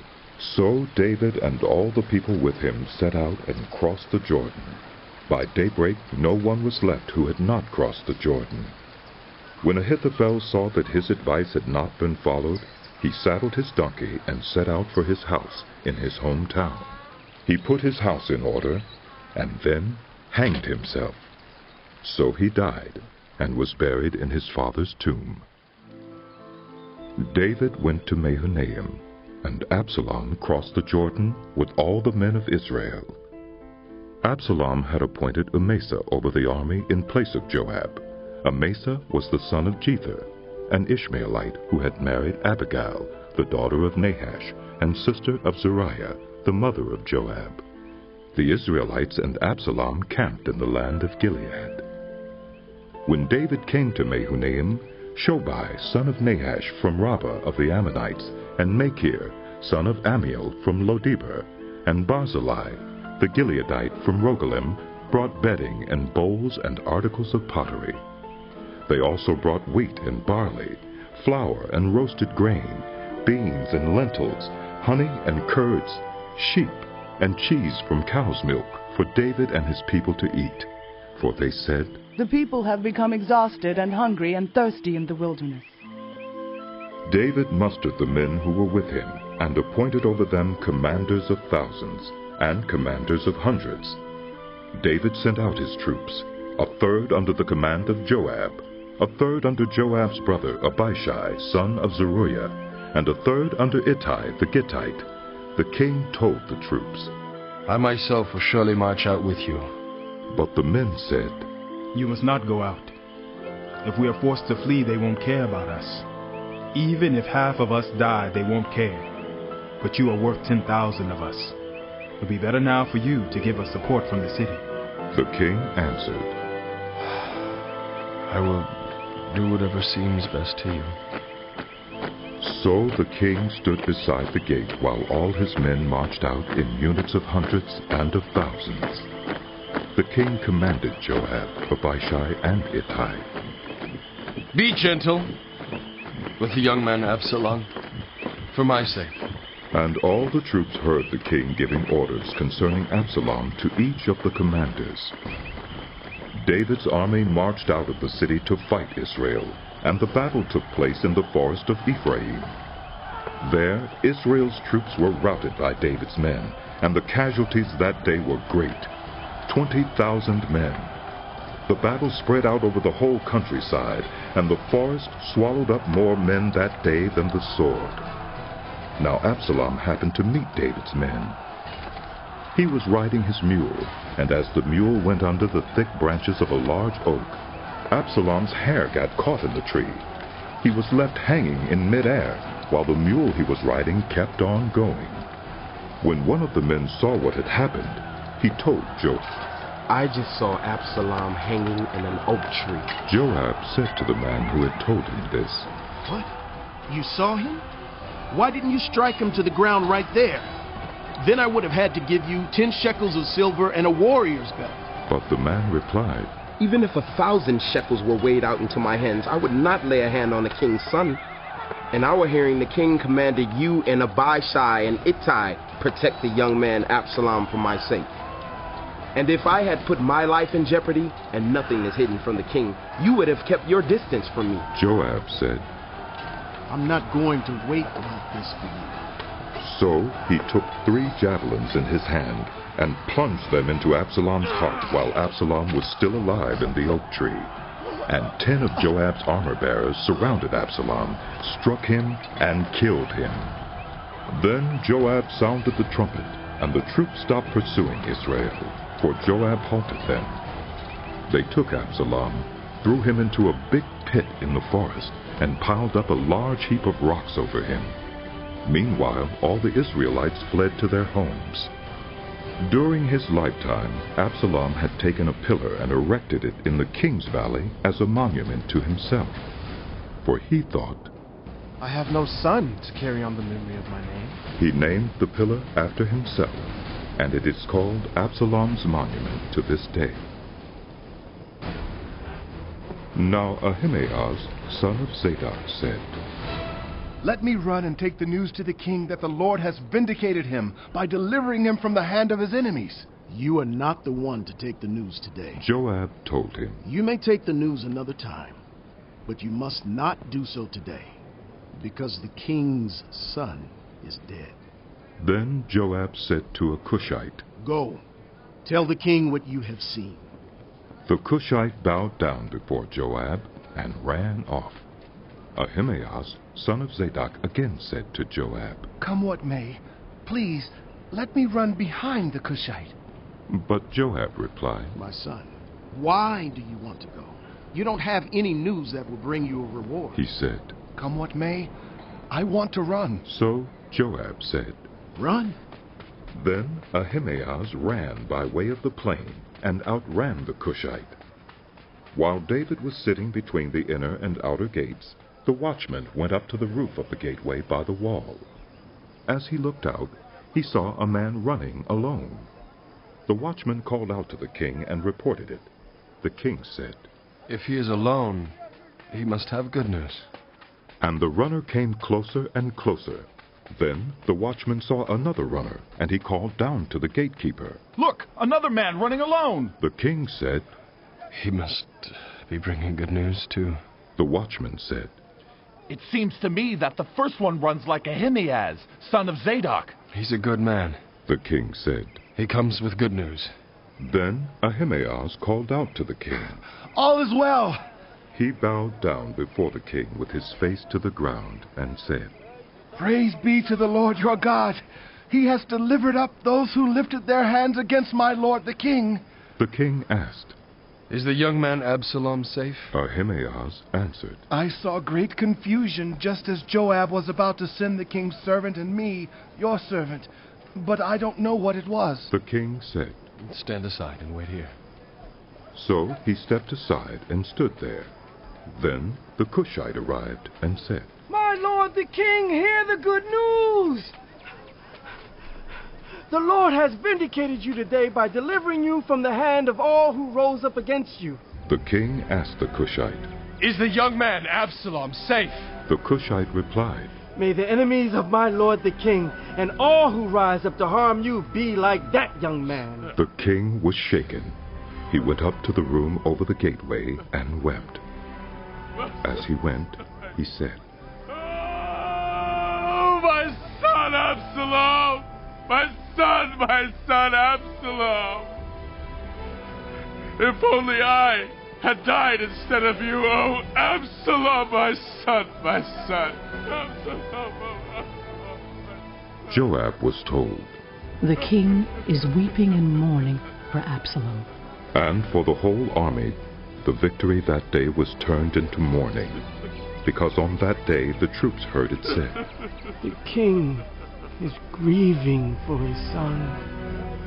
The men stole into the city that day, as men steal in who are ashamed when they flee from battle. The king covered his face and cried aloud, Oh, my son Absalom! Oh, Absalom, my son! Then Joab went into the house to the king and said, Today you have humiliated all your men who have just saved your life and the lives of your sons and daughters and the lives of your wives and concubines. You love those who hate you and hate those who love you. You have made it clear today that the commanders and their men mean nothing to you. I see that you would be pleased if Absalom were alive today and all of us were dead. Now go out and encourage your men. I swear by the Lord that if you don't go out, not a man will be left with you by nightfall. This will be worse for you than all the calamities that have come on you from your youth till now. So the king got up and took his seat in the gateway. When the men were told, The king is sitting in the gateway. they all came before him. Meanwhile, the Israelites had fled to their homes. Throughout the tribes of Israel, all the people were arguing among themselves, saying, The king delivered us from the hand of our enemies. He is the one who rescued us from the hand of the Philistines. But now he has fled the country to escape from Absalom. And Absalom, whom we anointed to rule over us, has died in battle. So why do you say nothing about bringing the king back? King David sent this message to Zadok and Abiathar, the priests. Ask the elders of Judah, why should you be the last to bring the king back to his palace, since what is being said throughout Israel has reached the king at his quarters? You are my relatives, my own flesh and blood. So why should you be the last to bring back the king? And say to Amasa, are you not my own flesh and blood? May God deal with me, be it ever so severely, if you are not the commander of my army for life, in place of Joab. He won over the hearts of the men of Judah, so that they were all of one mind. They sent word to the king, return, you and all your men. Then the king returned and went as far as the Jordan. Now the men of Judah had come to Gilgal to go out and meet the king and bring him across the Jordan. Shimei, son of Gera, the Benjamite from Bahurim, hurried down with the men of Judah to meet King David. With him were 1,000 Benjamites, along with Ziba, the steward of Saul's household, and his 15 sons and 20 servants. They rushed to the Jordan where the king was. They crossed at the ford to take the king's household over and to do whatever he wished. When Shimei, son of Gera, crossed the Jordan, he fell prostrate before the king and said to him, May my lord not hold me guilty. Do not remember how your servant did wrong on the day my lord the king left Jerusalem. May the king put it out of his mind. For I, your servant, know that I have sinned. But today I have come here as the first from the tribes of Joseph to come down and meet my lord the king. Then Abishai, son of Zeruiah, said, Shouldn't Shimei be put to death for this? He cursed the Lord's anointed. David replied, What does this have to do with you, you sons of Zeruiah? What right do you have to interfere? Should anyone be put to death in Israel today, don't I know that today I am king over Israel? So the king said to Shimei, You shall not die. And the king promised him on oath. Mephibosheth, Saul's grandson, also went down to meet the king. He had not taken care of his feet, or trimmed his mustache, or washed his clothes from the day the king left until the day he returned safely. When he came from Jerusalem to meet the king asked him, Why didn't you go with me, Mephibosheth? He said, My lord the king, since I, your servant, am lame, I said, I will have my donkey saddled and will ride on it so I can go with the king. But Ziba, my servant, betrayed me, and he has slandered your servant to my lord the king. My lord the king is like an angel of God, so do whatever you wish. All my grandfather's descendants deserved nothing but death from my lord the king, but you gave your servant a place among those who eat at your table. So what right do I have to make any more appeals to the king? The king said to him, Why say more? I order you and Ziba to divide the land. Mephibosheth said to the king, Let him take everything, now that my lord the king has returned home safely.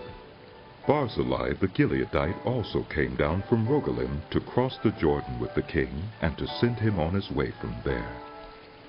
Now Barzillai was very old, 80 years of age. He had provided for the king during his stay in Mahanaim, for he was a very wealthy man. The king said to Barzillai, Cross over with me and stay with me in Jerusalem, and I will provide for you. But Barzillai answered the king, How many more years will I live? That I should go up to Jerusalem with the king. I am now 80 years old. Can I tell the difference between what is enjoyable and what is not? Can your servant taste what he eats and drinks? Can I still hear the voices of male and female singers? Why should your servant be an added burden to my lord the king? Your servant will cross over the Jordan with the king for a short distance. But why should the king reward me in this way? Let your servant return, that I may die in my own town near the tomb of my father and mother. But here is your servant Kimham. Let him cross over with my lord, the king. Do for him whatever you wish." The king said, Kimham shall cross over with me, and I will do for him whatever you wish. And anything you desire from me, I will do for you. So all the people crossed the Jordan, and then the king crossed over. The king kissed Barzillai and bid him farewell, and Barzillai returned to his home. When the king crossed over to Gilgal, Kimham crossed with him. All the troops of Judah and half the troops of Israel had taken the king over. Soon all the men of Israel were coming to the king and saying to Why him, did our brothers, the men of Judah, steal the king away and bring him and his household across the Jordan together with all his men? All the men of Judah answered the men of Israel, We did this because the king is closely related to us. Why are you angry about it? Have we eaten any of the king's provisions? Have we taken anything for ourselves? Then the men of Israel answered the men of Judah, We have 10 shares in the king, so we have a greater claim on David than you have. Why then do you treat us with contempt? Weren't we the first to speak of bringing back our king? But the men of Judah pressed their claims even more forcefully than the men of Israel. Now a troublemaker named Sheba, son of Bichri, a Benjamite, happened to be there. He sounded the trumpet and shouted, We have no share in David, no part in Jesse's son. Every man to his tent, Israel. So all the men of Israel deserted David to follow Sheba, son of Bichri. But the men of Judah stayed by their king all the way from the Jordan to Jerusalem. When David returned to his palace in Jerusalem, he took the 10 concubines he had left to take care of the palace and put them in a house under guard. He provided for them, but had no sexual relations with them. They were kept in confinement till the day of their death, living as widows.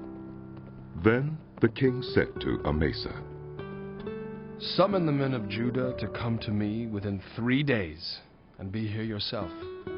But when Amasa went to summon Judah, he took longer than the time the king had set for him. David said to Abishai, Now Sheba, son of Bichri, will do us more harm than Absalom did.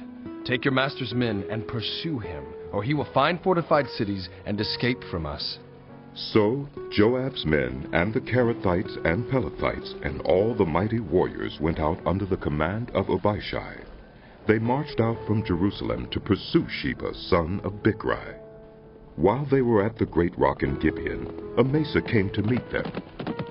Joab was wearing his military tunic, and strapped over it at his waist was a belt with a dagger in its sheath. As he stepped forward, it dropped out of its sheath.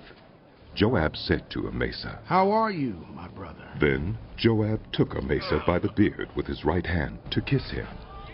Amasa was not on his guard against the dagger in Joab's hand, and Joab plunged it into his belly, and his intestines spilled out on the ground. Without being stabbed again, Amasa died. Then Joab and his brother Abishai pursued Sheba, son of Bichri. One of Joab's men stood beside Amasa and said, Whoever favors Joab, and whoever is for David, let him follow Joab. Amasa lay wallowing in his blood in the middle of the road, and the man saw that all the troops came to a halt there. When he realized that everyone who came up to Amasa stopped, he dragged him from the road into a field and threw a garment over him. After Amasa had been removed from the road, everyone went on with Joab to pursue Sheba, son of Bichri. Sheba passed through all the tribes of Israel to Abel Beth-maachah, and through the entire region of the Bichrites, who gathered together and followed him.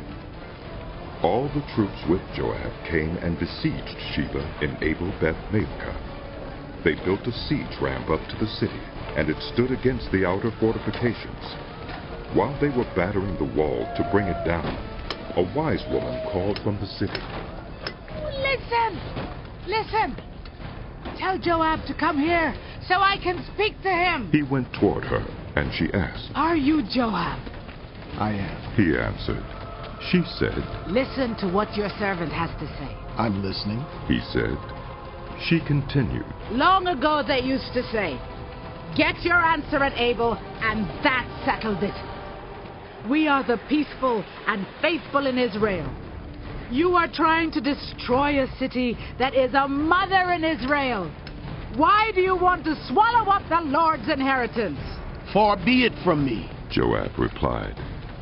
Far be it from me to swallow up or destroy. That is not the case.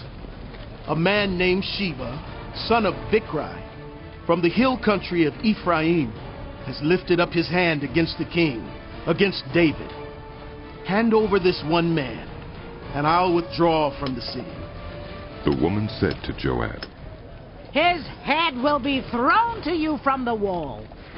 Then the woman went to all the people with her wise advice, and they cut off the head of Sheba, son of Bichri, and threw it to Joab.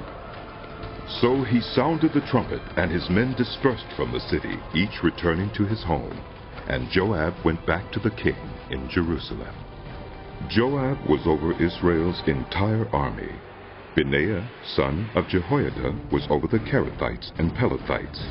Adoniram was in charge of forced labor. Jehoshaphat, son of Ahilud, was recorder. Sheba was secretary. Zadok and Abiathar were priests, and Ira the Jairite was David's priest. During the reign of David, there was a famine for 3 successive years. So David sought the face of the Lord. The Lord said, It is on account of Saul and his blood-stained house. It is because he put the Gibeonites to death. The king summoned the Gibeonites and spoke to them.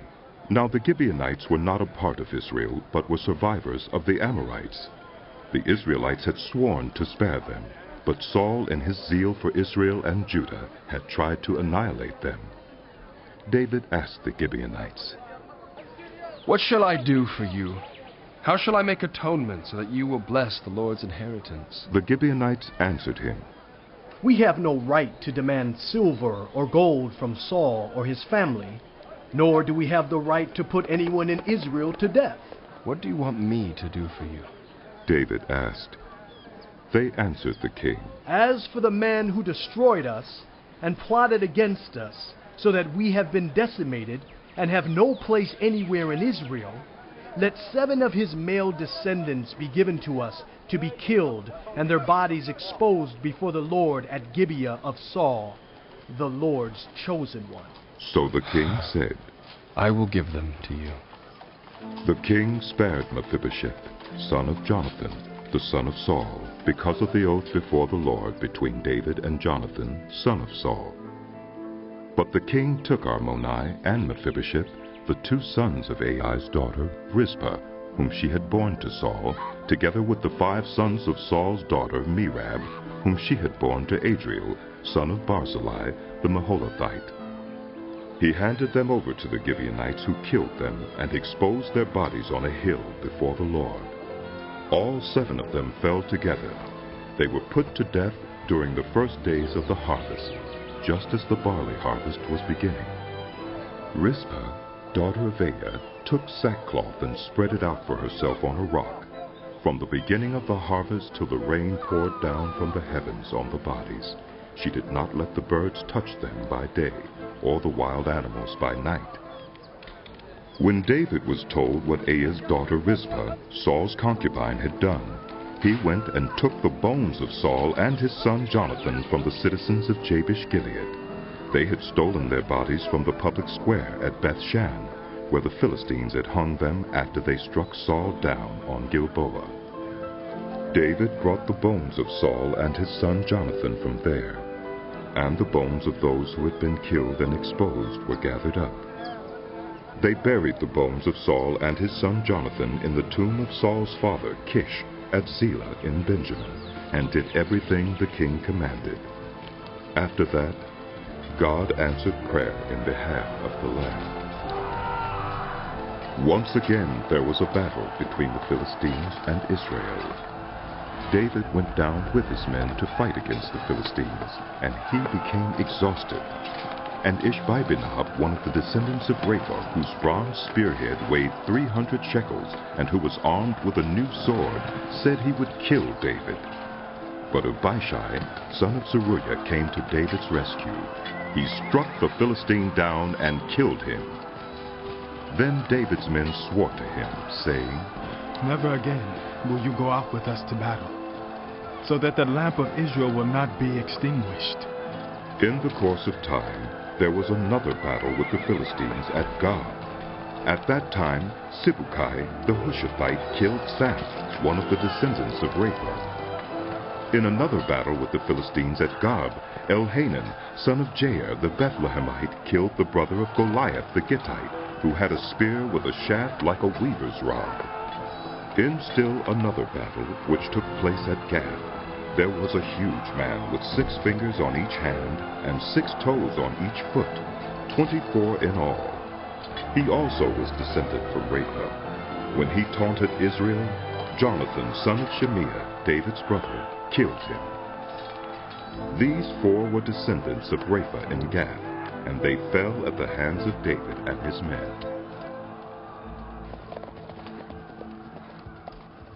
David sang to the Lord the words of this song when the Lord delivered him from the hand of all his enemies and from the hand of Saul. He said, "The Lord is my rock, my fortress, and my deliverer. My God is my rock, in whom I take refuge, my shield and the horn of my salvation.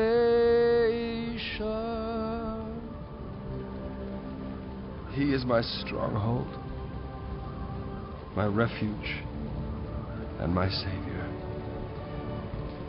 From violent people you saved me. I called to the Lord, who is worthy of praise, and have been saved from my enemies.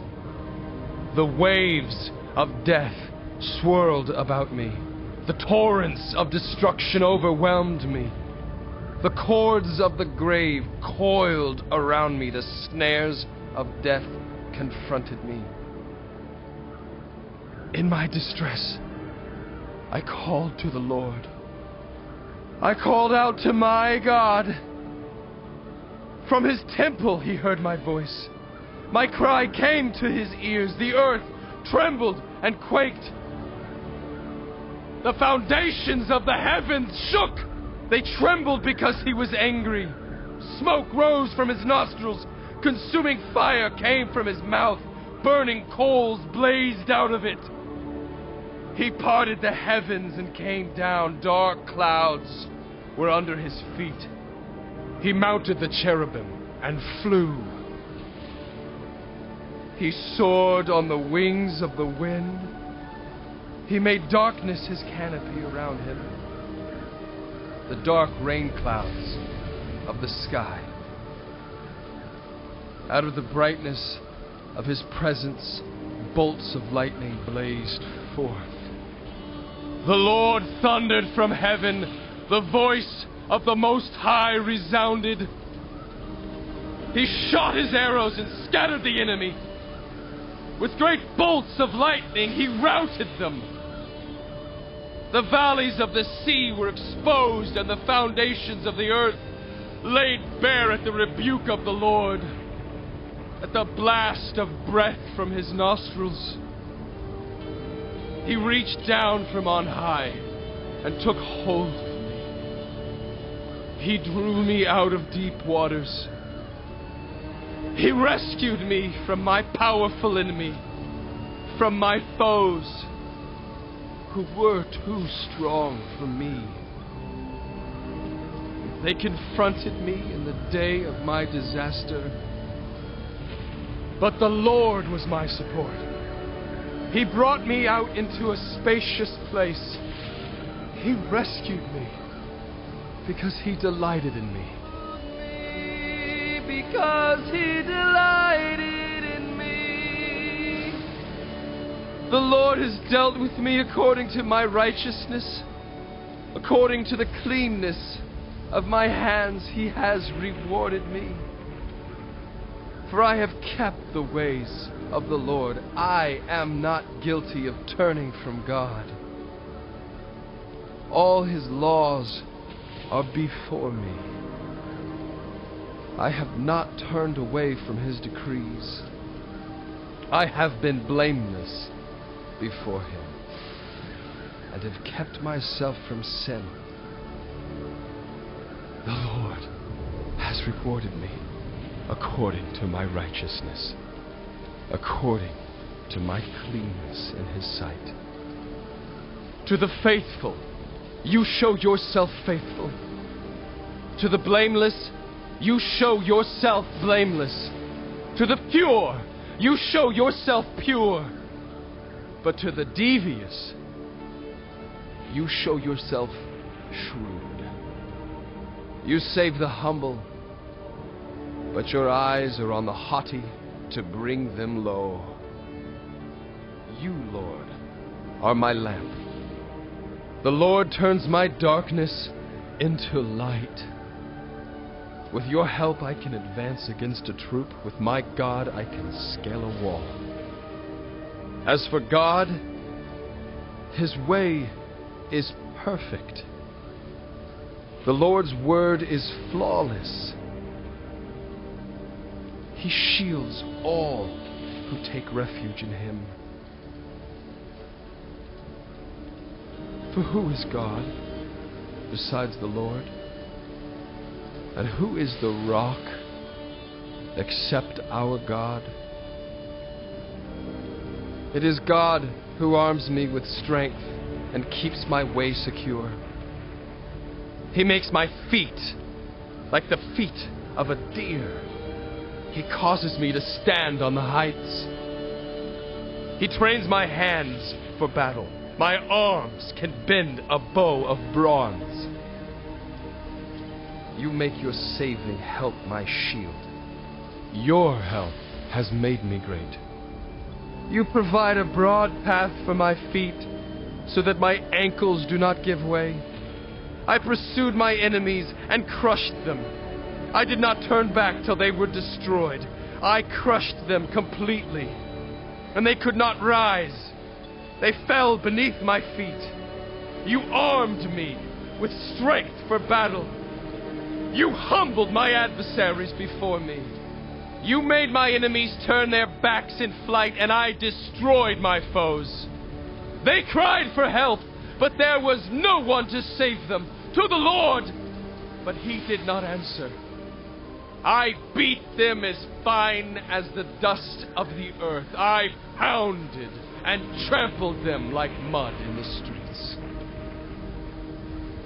You have delivered me from the attacks of the people. You have preserved me as the head of nations. You have delivered me from the attacks of the peoples. You have preserved me as the head of nations. People I did not know now serve me. Foreigners cower before me. As soon as they hear of me, they obey me. They all lose heart. They come trembling from their strongholds.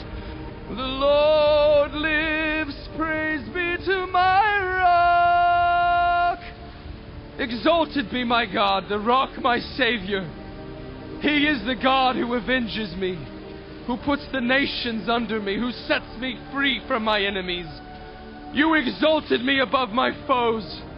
From a violent man you rescued me. Therefore I will praise you, Lord, among the nations. I will sing the praises of your name.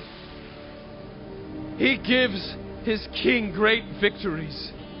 He shows unfailing kindness to his anointed, to David and his descendants forever.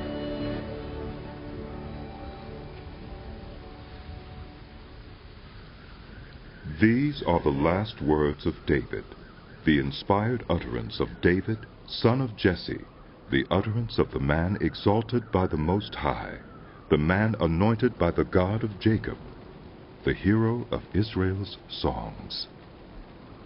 The Spirit of the Lord spoke through me. His word was on my tongue. The God of Israel spoke.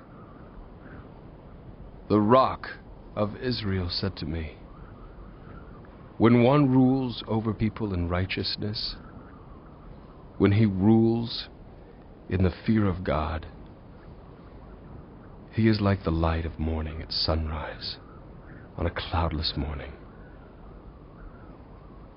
like the brightness after rain that brings grass from the earth.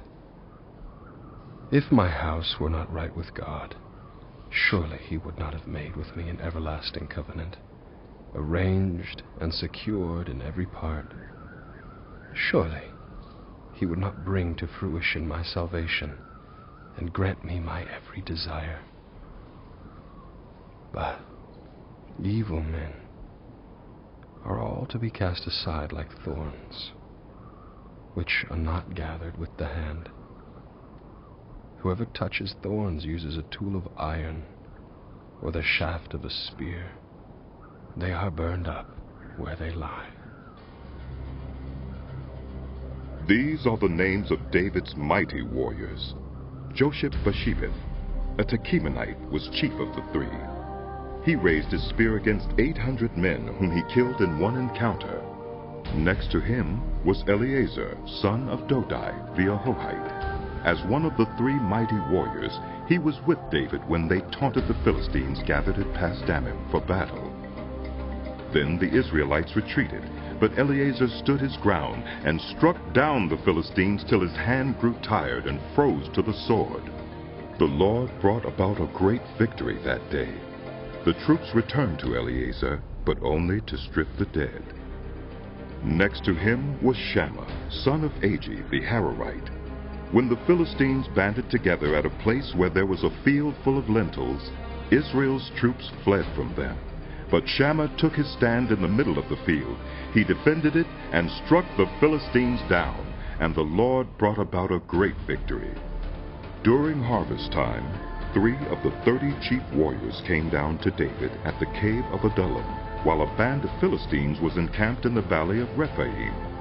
At that time David was in the stronghold, and the Philistine garrison was at Bethlehem. David longed for water and said, that someone would give me a drink of water from the well near the gate of Bethlehem. So the 3 mighty warriors broke through the Philistine lines, drew water from the well near the gate of Bethlehem, and carried it back to David. But he refused to drink it. Instead, he poured it out before the Lord. Far be it from me, Lord, to do this, he said. Is it not the blood of men who win at risk of their own lives? And David would not drink it. Such were the exploits of the 3 mighty warriors. Abishai, the brother of Joab, son of Zeruiah, was chief of the 3. He raised his spear against 300 men, whom he killed, and so he became as famous as the 3. Was he not held in greater honor than the 3? He became their commander, even though he was not included among them. Benaiah, son of Jehoiada, a valiant fighter from Kabzeel, performed great exploits. He struck down Moab's 2 mightiest warriors. He also went down into a pit on a snowy day and killed a lion. And he struck down a huge Egyptian. Although the Egyptian had a spear in his hand, Benaiah went against him with a club. He snatched the spear from the Egyptian's hand and killed him with his own spear. Such were the exploits of Benaiah, son of Jehoiada. He too was as famous as the 3 mighty warriors. He was held in greater honor than any of the 30, but he was not included among the 3, and David put him in charge of his bodyguard. Among the 30 were Asahel, the brother of Joab, Elhanan, son of Dodo from Bethlehem, Shammah the Haradite, Elika the Haradite, Helez the Paltite, Ira, son of Ikish from Tekoa, Abiezer from Anathoth, Sibukai the Hushathite, Zalman the Ahohite, Maharai the Netophathite, Heled, son of Baunah the Netophathite, Ithai, son of Ribai from Gibeah in Benjamin, Benaiah the Parathonite, Hiddai from the ravines of Gaish, Abialban the Arbathite, Asmaveth the Barhumite, Eliahba the Shealbanite, the sons of Jashan, Jonathan son of Shammah the Hararite,